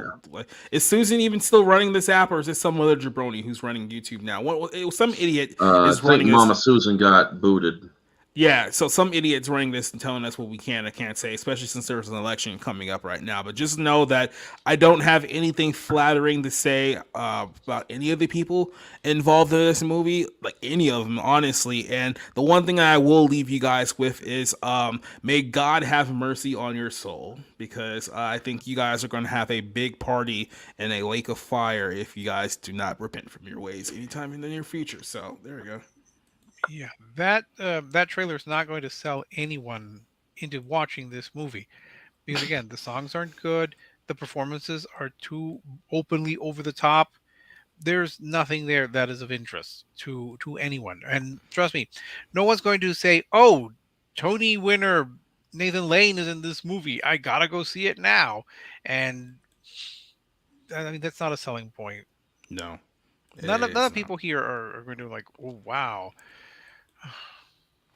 Yeah, so like I said, that's all we're going to say about this film, and I think that the thread that's being created here is that it seems like Hollywood is becoming increasingly more blasphemous as time has gone on, especially over these last couple of years, and I don't think that's going to get any better anytime soon. So, like I said, when you look at the things that are being pushed in the music industry, you look at the things that are being pushed in television and in movies, all I can say is that I'm so happy that the writers are back because they can produce more crap just like this.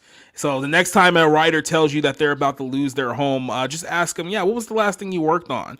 Because I'm not sure, maybe you deserve to not have a home in LA. I'm just saying it's a possibility. But that's all I got to say about that one here. And then I got one last story to talk about here. This is kind of encompass a few things that have happened this week. Obviously, everyone knows about the situation that happened in Israel over the weekend and the whole thing with Israel and Palestine.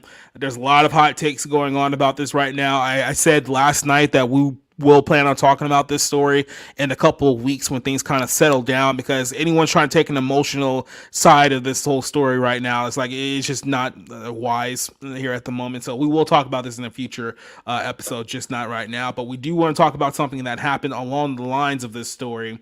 Former porn star, who I don't even know if she's even a former porn star because she's on OnlyFans now. So did she ever really leave to begin with? But Mia Khalifa went out there and said something very, very dumb right when all this stuff was going on. So I don't know if you've been on Twitter over the last few days, but if you've gone on Twitter, you've probably seen some very, very horrendous stuff pretty much since like Saturday, right? Like you've seen some stuff that you probably didn't want to see regarding how people have been treated on both sides, both on the Israel side and the Palestine side. I'm not here to argue one side or another right now, but it's been a very, very brutal last few days of everything that's going on here. And this dumb bimbo decided that she was going to go on her social media page while it was all going on, like live as it was happening, and essentially cheer on one side while on the other side were being brutally murdered, because she's just an absolute insufferable moron. So Mia Khalifa and other influencers celebrated terrorist attacks on Israel all of Saturday, hailing the violence as a triumphant day of freedom fighting. So obviously, the whole jump off point of this is that there was some kind of concert or like some kind of event that was happening in South Israel, and all of a sudden a bunch of Palestinians started paragliding into the region, and then once they got in there, they basically started taking people hostage and killing people, and then it just broke down to just other chaos. There's reports that they went door to door and started like slaughtering women and children. Like it's really bad here, and I know there's been a lot of talk about the response to this, which has also been really bad. But it's been a very, very bloody last few days. No way about it here. But as people were literally dying, Mia Khalifa decided that she was going to go on social media and give the world her opinion that nobody asked for. So she had a couple of tweets here, starting with this one, saying that if you look at the situation in Palestine and you're not on the side of the Palestinians, then you're on the wrong side of an apartheid, and history will show in that time. So this is as people were being killed and as very, very brutal videos were being spread on social media. She was basically saying that anyone who sympathizes with the people being murdered are the bad guys here. She went on to say that I can't believe the Zionist apartheid regime is being brought over by guerrilla fighters, being brought down by guerrilla fighters and fake Gucci shirts. The biopics of these moments better reflect that, she said. So she wants to see a movie about, Palestinian people murdering Israelis. And she boasted about this on her 5 million Twitter followers, Instagram page, but it has like 27.5 million followers on there. There was a whole bunch of things. You can see some of the tweets that she said here. This is another one she posted, pro-Palestine meme that she posted here on here. And she also liked, a few other tweets about some of the people who were talking about this whole situation. And like I said, there's a lot of people out there who pretty much support her opinion, whether you like it or not. And then, of course, the reaction to this from her employers, because she is technically employed with some of people. Like, that's a rough looking face. I'm just going to throw that out there. But some of her employers were obviously very upset about the things that she was saying over the course of the last several days. So I think there was one guy who posted on Twitter saying that we just want to make it clear that we're not inciting in violence in any kind of way. He basically called her like a stupid moron, saying that you consider yourself fired as of right now. Playboy also went on to say that as of this writing, we're letting you know our decision to terminate Playboy's relationship with Mia Khalifa, which includes deleting Mia's Playboy channel for our creator platform. The company said that her comments were disgusting and reprehensible, and at Playboy we encourage freedom of expression and constructive political debate, but we have zero tolerance for hate speech. We can expect Mia to understand her words and actions have consequences. So they've essentially cut ties with her. There was other companies that cut ties with her too. So like I said, she's not in... She's an idiot. I mean, I think we all know that she's an idiot. She's a porn star. I do find this very, very ironic to me, just on a quick little side note here. This is the woman, if you guys don't remember, she got her popularity in the porn world because she was essentially doing Arab-themed porn on like Pornhub and a few other sites. And if you recall, I think she's originally from like Lebanon or like one of those like countries, and she got death threats from her home country because she became a porn star here in the United States. And even to this day, she's not allowed to go back to those countries because she will be killed if she returns there, because she's disgraced the religion of Islam according to her own countries. And this is the woman who from the United States of America here is cheering on like an Islamic bloodbath that is going on there. It's like, I just think to myself, how do these people put two and two together and come up with these conclusions based on the reality of their own situation? It's like you're literally cheering on a group of people who would literally kill you if you were in their country right now based on the things that you've done, and you're cheering them on as they kill other people. It's like, how dumb do you have to be to even rationalize that as a human being? It just makes absolutely no sense to me. Brad, I'll start this one off of you. What's kind of your thoughts on the Mia Khalifa situation now that she's been properly reprimanded by numerous outlets that she's worked with here? Yeah, these gays for Palestine. Homos for Hamas.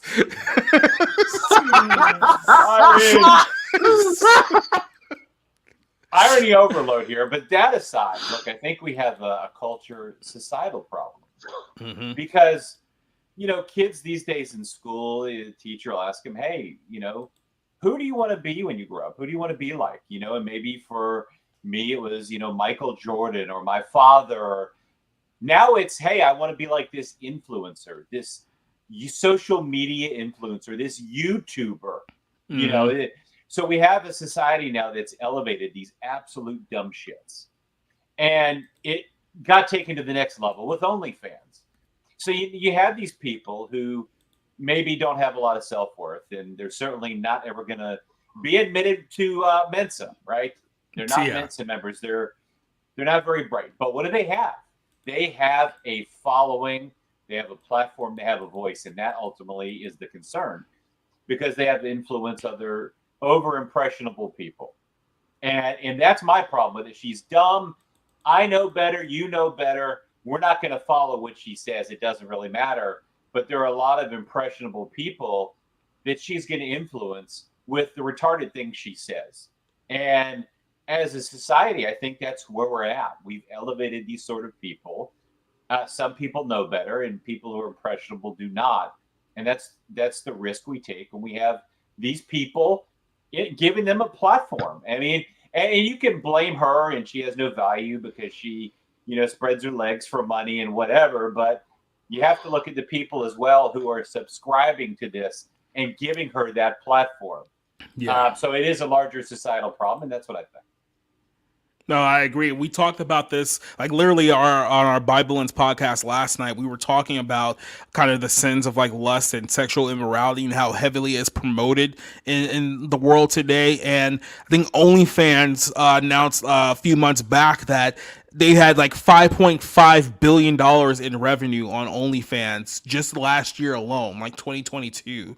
And they only have roughly like 3 million users on OnlyFans, people who like actually like spend money to like buy like stuff like that. So they're getting $5.5 billion from roughly like 3 million people, which I don't know what the exchange rate on that. That's almost like $2,000 a person that's spending money on OnlyFans to look at naked pictures and videos of just random women on the internet. And this is what a lot of these guys are spending money on. It's like, you guys have to understand that you are part of the problem. Like, we can point the finger at the women who are doing this stuff in the porn industry and in the OnlyFans industry, stuff like that. But as long as there's a market for this, of course they're going to view this as, you know, a secondary career option. And you're part of the problem for it, because you're giving them exactly what they want. You're making women like Mia Khalifa, who looks like she's been hit in the face with like a bus down. You're making her like 30 million people on Instagram famous. Like, this is exactly what you're doing.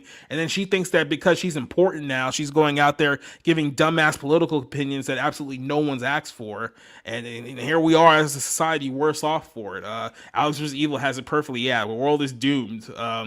Orange Chat, what do you think about this story with Mia here? And what's your thoughts on her just as a person? Honestly, I think as a person, she is a piece of shit. And it's pun intended, because that woman literally scooped up shit from her dog with a mask during the pandemic times and then put the mask back on. Mm-hmm. As for her calling for for mass genocide, you said it, you hit the nail right on the head. She's celebrating people that would kill her without thought, or without a second thought. Yep. These people would literally butcher her. They are terrorists.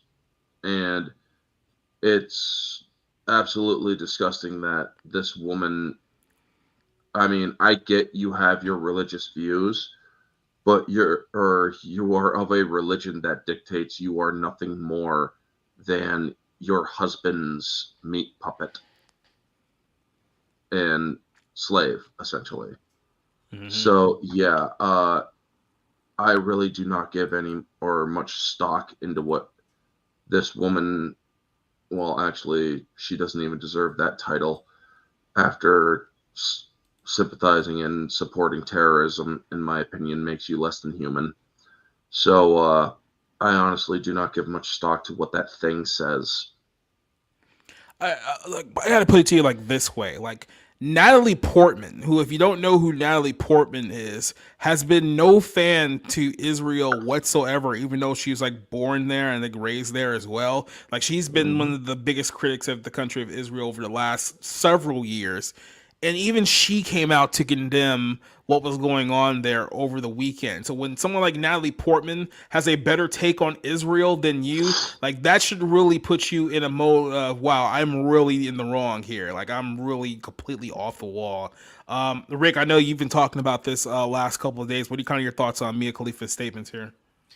Well, first, I'd never heard of this person until this whole brouhaha. So there's that. Second, it's not. I don't think it's a inconsistency in their mind between this woman who would be killed for being a porn star, or the queers for Palestine, their term, not mine, or as you lovingly call the homos for Hamas, and or there was that one from George Takei, who was going on about how it was awful that they're cutting off the power in Gaza and all that. They think that they would be treated in Gaza the same way that they are treated here. That somehow the world in Gaza is pretty much the same as here. They are that ignorant, because they don't seem to understand that George Takei would get tossed off a building. I mean, the few that are still standing, he would get tossed off for being gay. This woman would get killed for being a porn star, and was selling herself for money to men for sex. They don't understand that. They generally think that the world that they live in is the same in other parts of the world. That's how isolated and how much in the bubble they are. For her, honestly, she can say anything she likes. She's perfectly free to say anything she likes. But there are consequences. There are consequences. What is that expression that you guys always use? F around and find out. That's pretty much what she has learned. And if she wants to say what she wants to say, let her say it. But know that you will not have people who you will you will have people Please don't. Yeah, you will have people who will not take kindly to your comments. And unless JEC, I thought it was Wiz Khalifa, so that should tell you how much I know about who this person is. I would also just say one last thing on her comments. They're very incendiary, but how are they different from what the students at Harvard wrote? They pretty much agree with her. So you've got porn stars and the so-called educational elite agreeing with each other. So it's not just her specifically; it's their worldview, their mindset. I've heard all of this about the apartheid state and all of that from other people on the left or right. It's not a real political thing there. It's a case of she effed and found out, whatever the expression is. Effed around. Around and found out. Thank you. She got fired. You take that risk. You take that risk when you want to be on the quote, right side of history. She's another Shahid, I guess, in her own world. She's another martyr for the cause. Oh dear. That's not much. I mean, that's all really I can add to this conversation because I don't know who this person is. But hey, you found out that people may not always agree with you. C'est la vie. Yeah, like I said, this woman, I don't think anyone who has met her, who has known her, has had anything good to say about her. She last made headlines like a couple of months ago because she was trying to give marriage advice, which is terrible advice objectively, by the way. Then you also have to consider the fact that I think she's been married 3 times already, which is, if you're taking married advice for someone who's been divorced 2 or 3 times, then, I mean, you're just an idiot in and of itself. But yeah, like I said, she's... like I said, a terrible person to be around, and she's a former porn star who gets very, very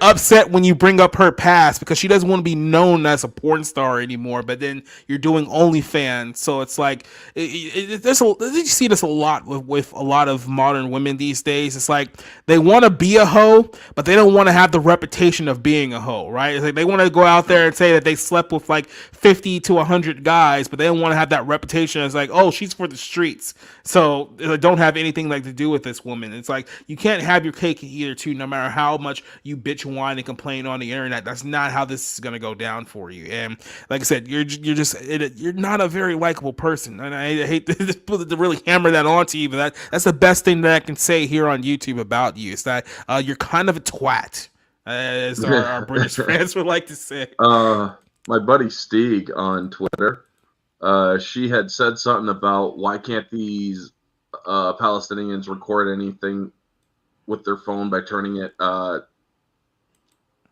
horizontally, and he's like, well, you would know about being filmed horizontally, wouldn't you? Oh yeah, there was a lot of jokes out there. Shortly after, she deleted that tweet. Well, no, she had another tweet out there where I guess she was trying to be like hot and sexy or something like that. And then this was brutally funny, but if you're a sports fan, you absolutely get this.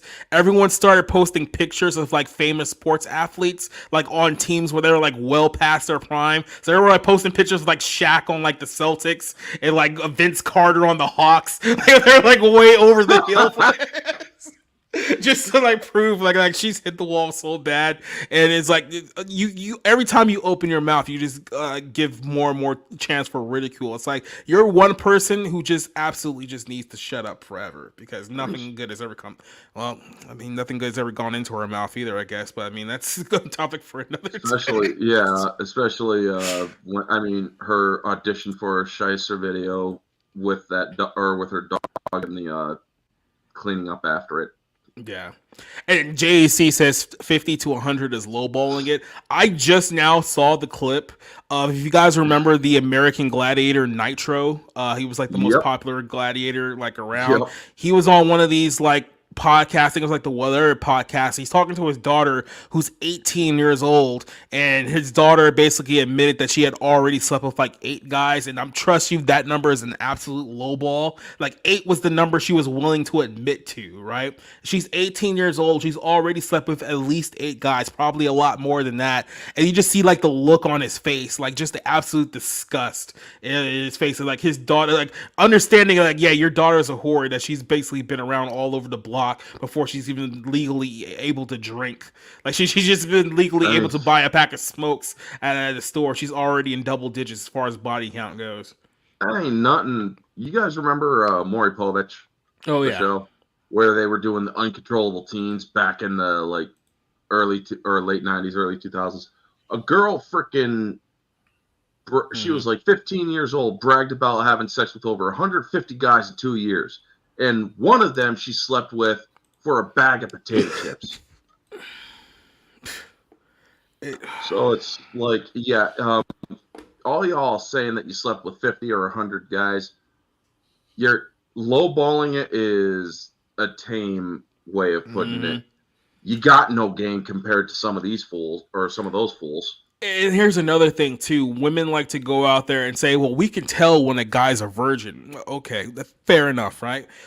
We can tell when a woman's a whore. Like, you can lowball your number all you want, but we can tell when you're clearly lying. So I can tell people, oh no, I've only slept with like 4 guys. It's like, yeah, I believe that totally. It's like, oh, we can smell. Hear 5. Like I said, take whatever number is out there and just multiply it by 4 at this point, because these people have gone completely off the wall here. And I guess there's just one more post here that I wanted to bring up. And Brad, I wanted to shoot this over with you, because I know you obviously know about The Rock, and he's gotten into a lot of heat over the last couple of months here about some of the things that he's done. He's still getting heat for the whole Maui thing. If you remember when the Hawaii thing happened and him and Oprah were asking people for like $10 million, and they were like, well, both of you guys are billionaires. Why don't you just give $10 million? Why are you asking us like for money here? And he's been getting a lot of crap for it, which I believe is the reason why he came back to SmackDown a couple of weeks ago, to try to like get people to ignore the fact that that whole thing was going on. It clearly didn't work. He had to apologize a couple of days ago for putting that out there, and then he had to post this because now he was getting heat for not saying anything about the Israel attack. So he had to come out and basically say that he was sickened by the brutal murders and kidnappings of the Jewish people in by the Hamas terrorist group. And like I said, it's very, very interesting now that Hollywood has been put in a position. Hollywood, if you guys don't know, is a very, very anti-Israel. And I know you're thinking to yourself, well, wait a minute, there's a lot of Jews in Hollywood. How is it anti-Israel? Just because they're Jews here in America does not mean that they support the actual state of Israel. And that goes to a more biblical text that we can talk about on another day, which we'll talk about a couple of weeks from now. But there's a lot of people who remember, I think it was like a year or two ago, Gal Gadot got a lot of heat because the last time this kind of thing like broke out, and she was obviously from Israel and she was defending Israel, people actually got mad at her and were like trying to cancel her because she was defending the country that she was born in. I think the difference between what happened a couple of years ago, what happened now, is that this time around there's video and pictures to back up exactly what happened around there, and they know that there's absolutely no way they can defend the videos and the pictures from Israel and what took place here a couple of months, a couple days ago here. So now all of a sudden Hollywood's pretending like they're super concerned about the Israeli people because, like I said, the receipts are there and there's no backing away from the receipts. So Gal Gadot fought against the Palestinians. She was in the IDF for a couple of years, which is mandatory. Yeah. A lot of them are mandatory over there as well. And Kate brought up an interesting question. Why would you go on the whatever podcast with your 18-year-old daughter unless you're a boomer under the rock? Have you seen Nitro? He's looked like he's in like almost 60 now. He probably literally is a boomer under the rock at this point in time in his life. But Yeah, like Brad, what do you kind of think of The Rock? Who, keep in mind, a couple of years ago, he was the most popular actor in Hollywood. Like about 5 years ago, like he was the guy that everyone liked. And I think after Trump got elected, he started to change in his politics, and he started to be more footsie with like the Democrat opposition, with like Biden and Warren and all those people. And he started getting more involved with politics, and that's only hurt his position on being the most likable person in Hollywood, because now people have kind of seen that he's pretty much sold out to the Hollywood elite and the Hollywood agenda now, and he's just kind of going with the flow, whatever he thinks is going to make him popular with people at the time. And it's come off as very, very phony. As someone who is and was a very, very big fan of The Rock, like I said, it comes off as very try hard. Do you kind of see that same thing with him too? Yeah, I'm kind of over The Rock, to be honest with you. It starts for me with him having that big deal where he said, I endorse Joe Biden and Kamala Harris, and he talked about how wonderful they were. I said, okay, something is a little off here. This isn't the same person that I've seen. So it started there, and that was really where I first had an indicator that, he's selling out. And that's what he's done. I think you've seen a continuation of that with him. And he's become this corporate marketed image, that it just comes off very phony. And it seemed like he wanted nothing to do with WWE. It felt like he was above that. And, it's kind of, as a wrestling fan, it's one of those things where you don't want to forget where you came from. But I felt like he really didn't care about wrestling unless it was, trying to pop the boys on X, with a post about something. Yeah, it kind of made him look good. It was all about him. Yep. Everything was about whatever he did. It was about how can we make The Rock look better. And then he had a couple of rough stints with movies, right? And the fallout with that. And, we talk about the debacle, obviously, with Oprah. And here's a guy who's really rich telling people are living in times where they don't have any extra money in modern society with Joe Biden's administration and inflation, etc. But you're supposed to give money, and it's very tone deaf. And I'm just over it. And I think probably that's how a lot of people feel, just over that phony baloney with Dwayne Johnson. Who is Dwayne Johnson anymore besides someone who's being told what to say? Yeah. Dumbass got flipped off by a freaking albino gorilla. No, that would be Brock Lesnar if you're talking about albino gorillas. But no, it's like Rock used to be that guy a few years ago who would go out there. He would be like, he would preach hard work and bootstraps and like all this stuff. Like the whole thing about $7, that the story that he would tell people is like, yeah, when he got cut from the college or the NFL, when his dreams fell apart, that he only had $7 to his name, and look what he did. He put in the work, and now he's become a near billionaire. Like now, like that was kind of what he was preaching. He was doing like, the military tours. He was wearing the red, white, and blue and all that good stuff. And that was when he was like the popular guy, because everyone was like, oh yeah, this is a guy that I can kind of get behind. Sort of like the way that we kind of view like Chris Pratt now. In that aspect, he was that guy just a handful of years ago. But if you want to be the biggest star in Hollywood, if you want to be the most highest paid star in Hollywood, then one way or another, you have to lick the boot. And in the last few years, he has certainly licked the boot, and people have taken notice to that. And like I said, everything that he's come out and he said since then has just been phony. It's just been corporate, and it's been absolutely see-through. And yeah, the whole facade of everything The Rock had built up until that point is just completely falling apart now, because now people see him for what he really is. And I feel bad in a certain sense, because as a person, everyone who has been around The Rock has had nothing but good things to say about him. Like, you never heard anyone say that The Rock's an asshole, that he's been difficult to work with. He's never had bad interactions with people. But like I said, you want to be on the club, then you're going to do what the club wants you to do, and that's essentially what he's done. So that's kind of why I look at the whole situation there. So any final thoughts regarding the whole thing with Israel or Mia Khalifa or The Rock before we wrap things up tonight? Well, with The The Rock did actually. Oh, sorry. I was going to say real quick, with The Rock, I guess he figured that with so much going on in the world and the economy really in free fall, despite the Biden boom, he figured that I need to do something to not so much revive my my fortunes, no pun intended, but to show people that, hey, I'm still a good guy. So you could extend. I could extend a little grace to him and say, "Oh, you didn't think this through."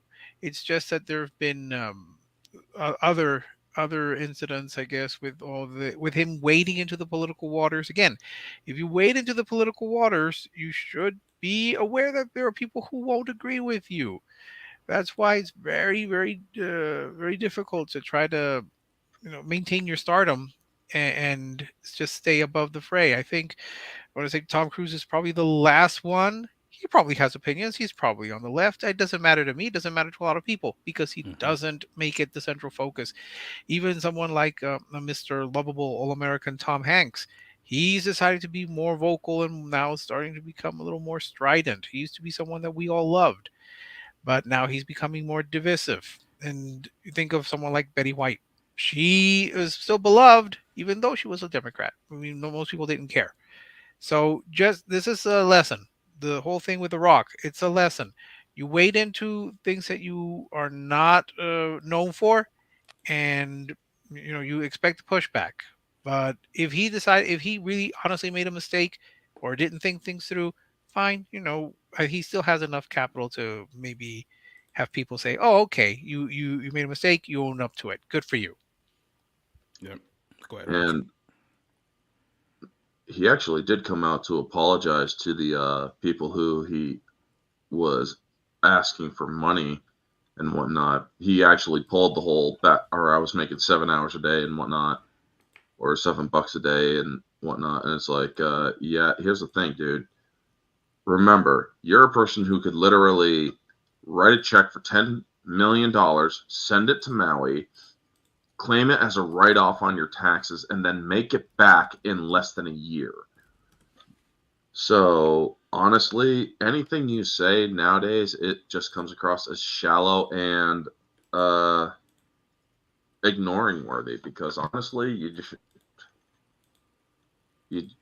you're trying to identify with people that you can no longer identify with because you've already proven to be an asshole through your words, not your actions. I mean, yes, you may be a joy to work with.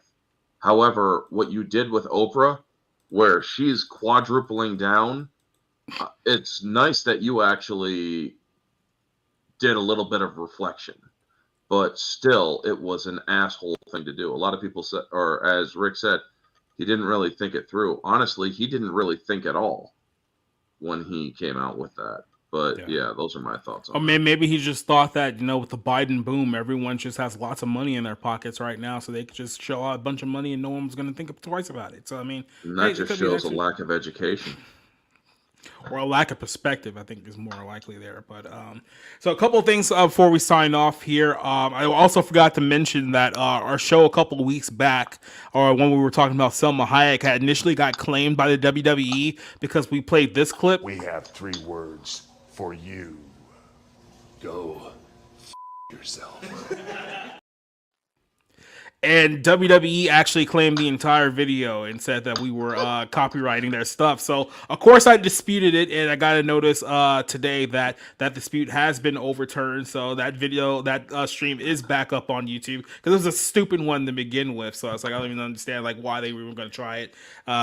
Just don't. You're not going to win that game. That's all I got to say there. So. Remember, I mean, you talked earlier about how they are having financial issues. They need every cent that they can get, Jacob. Yeah. So they figured they could poach you. Yeah, they need all $2 of our last stream that we pulled out there. Right. But yeah, it's just ridiculous. So I'm glad to see that also has been taken care of here. And quickly, I guess a little UFC note here before we leave out. I know a lot of you guys were getting pumped for the Charles Oliveira and Islam match that's supposed to happen in Abu Dhabi. We're gonna announce a stream regarding that fight, but apparently that fight's not gonna happen now because Oliveira is hurt, which means that they're going to replace him with the featherweight champion Volkanovski, and they're going to fight again in Abu Dhabi in just a couple of weeks here. So that's been breaking news now. So I'll have to figure out exactly what we're going to do now, because I know a couple of guys were really hyped about that Brazilian fight. Now that Brazil's out of it, we're going to have to make some changes there. So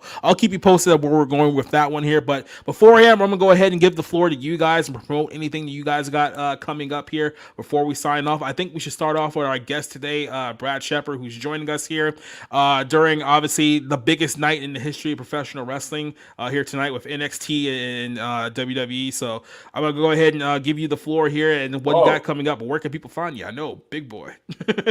Well, all this sexy on the screen at once. I don't know if anybody can take it, but if you want to follow my work, you can do so at It's B Shep, ITSBESHEP on X, not Twitter, X. Make sure you say X.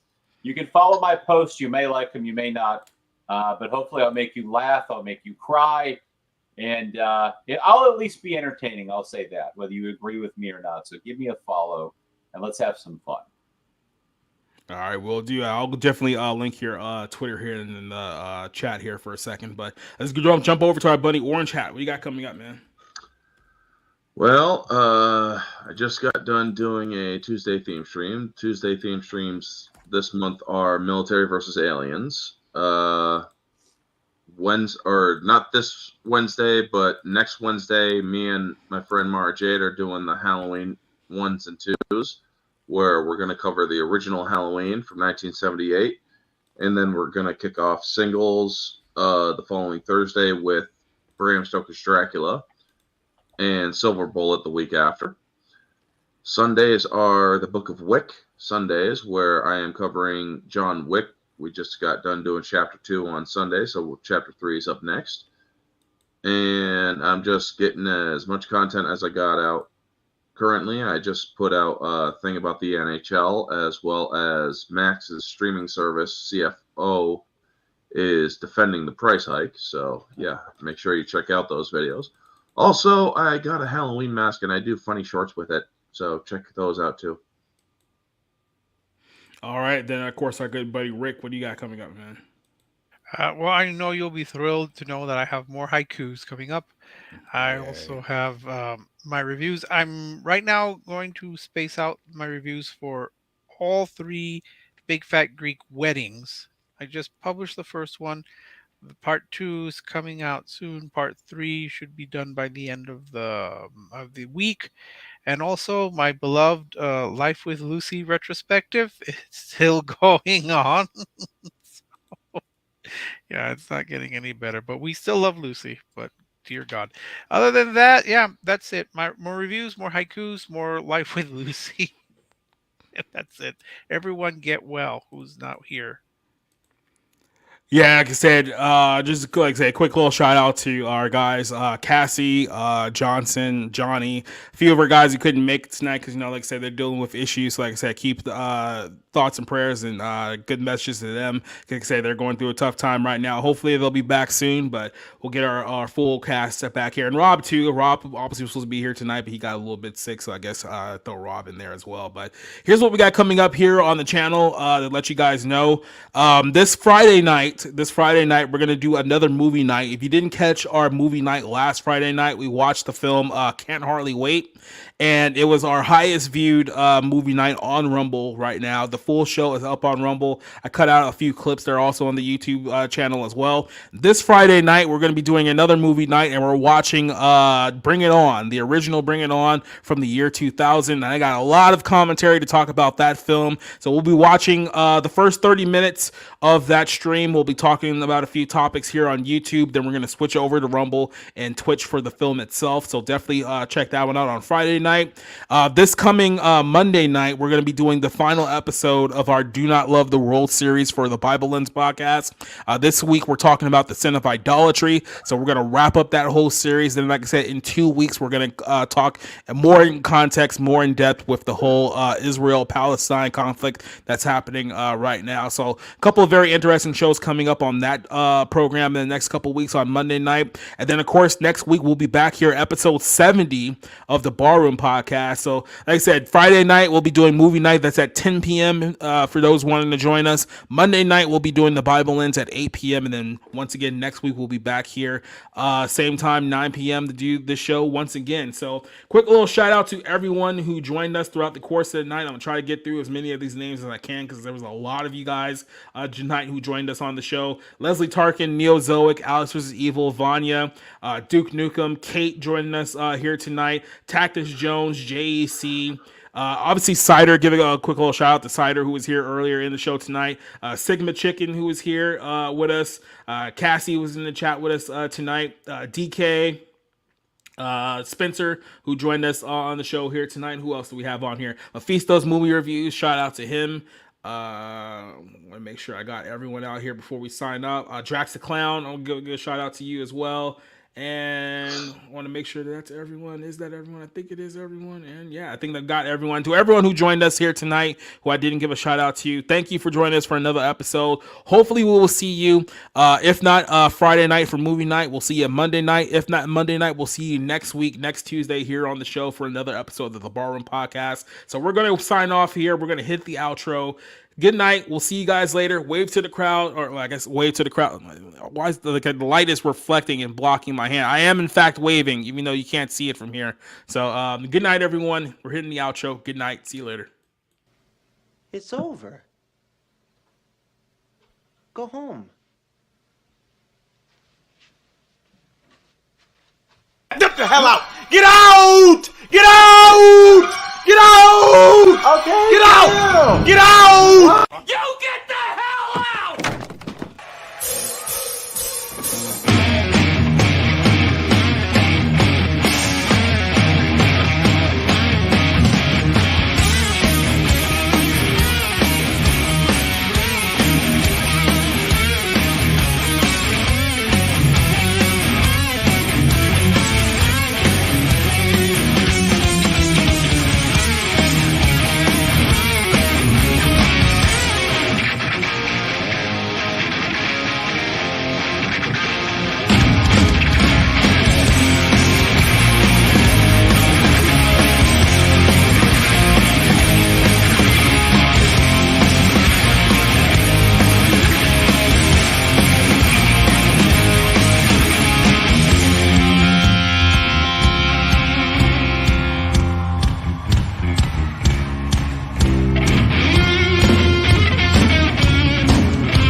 Never mind who you thought I was. I'm Rick James.